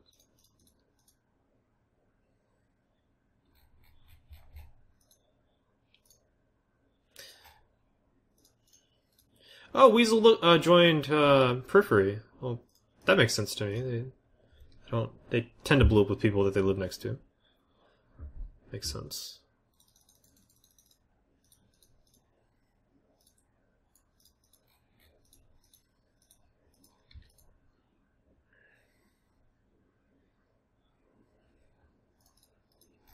It's a brawl going on in G-Tech 5. Okay, cool. We have some fun, Mike. I'm trying to get some myself. It's just I need to get it in a bite-sized chunk, and I don't think it's really going to happen. I don't think it's going to happen the way I want it to happen. I'm guessing. Okay, there's Sacrilege, Tristan. Onai, Tower. On this side, Tempest. Ooh, Tempest. That's a lot of hurt. A lot of newts. Tempest isn't normally on scan, so I'm assuming it's going to be with those guys. And a Falcon. Okay.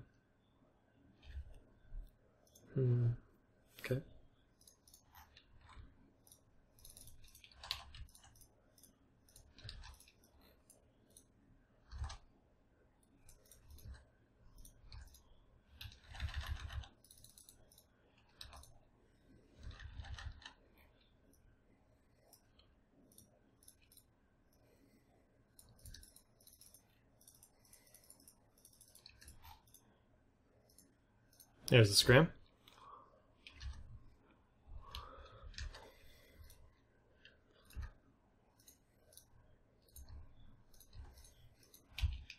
Here's the Tempest. Okay. I'm not going to kill the Sacrilege then. I'm just hoping to kill the Onai.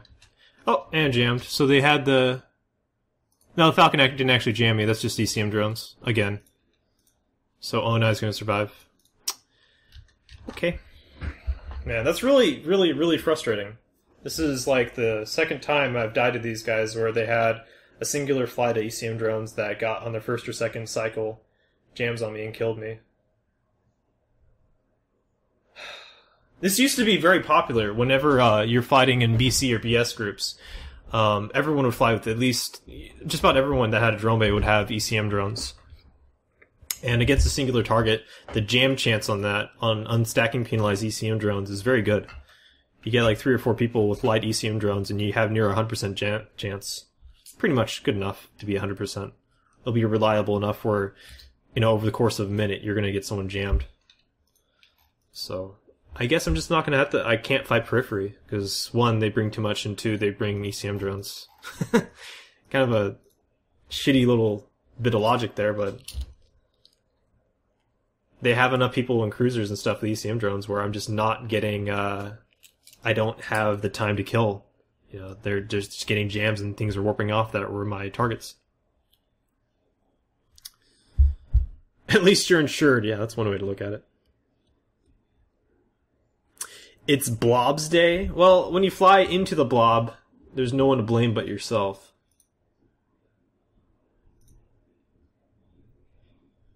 I was looking for a quick fight. I thought I had a good shot at getting a kill. Got jammed. Got salty. Second time it happened to them today in very similar circumstances. Kind of tired of it. Alright guys, well that is going to be it for me today. Some pretty good Euro primetime action. Honestly, really good engagements. Just getting burned by ECM. Which, when you get burned by it, it sucks. You're going to get burned more often than you're not going to get burned by it. I'm kind of curious though. I'm going to look really quick if the Falcon Horde onto my mail. If it did, I'm going to say it's with that group. Did it manage to do that? It decloaked right next to me. I don't know if it would have had the time to lock me. Didn't get on the kill mill. Alright guys, well anyway, that's going to be it for me. I do have a little bit of announcement again. It sucks with these weekend streams, because they're just been so variable the past few weeks, but I am not going to be able to maintain the Saturday time slot that I have for weekend streams. I might do it a little bit later in the day, which again, it's going to pretty much mean I can't do it in EU prime time, because I have AT practices. And I'd rather not stream on Sunday. So, I think for the time being, we may just do like a kind of early in the day US primetime cast, kind of like an afternoon US primetime cast.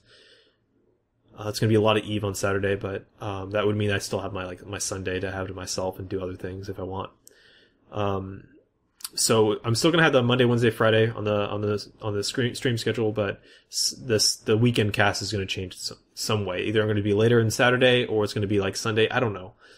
But it can't be in the early Saturday because I'm going to have AT practice.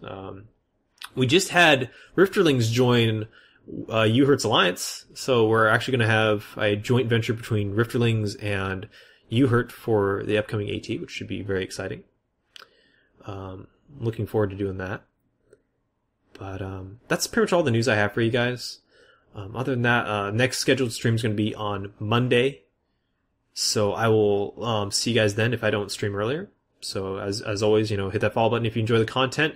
If you want to be apprised of scheduling updates, if I have to change the schedule, what have you, make sure to follow on Twitter. It's the best way to find information about my stream if scheduled things change or if I'm going to be streaming on an off day, what have you. Follow me on Twitter. Twitter's the best source of information for that. Other than that, guys, I'm taking off. Have a good one. Fly reckless. See you guys later.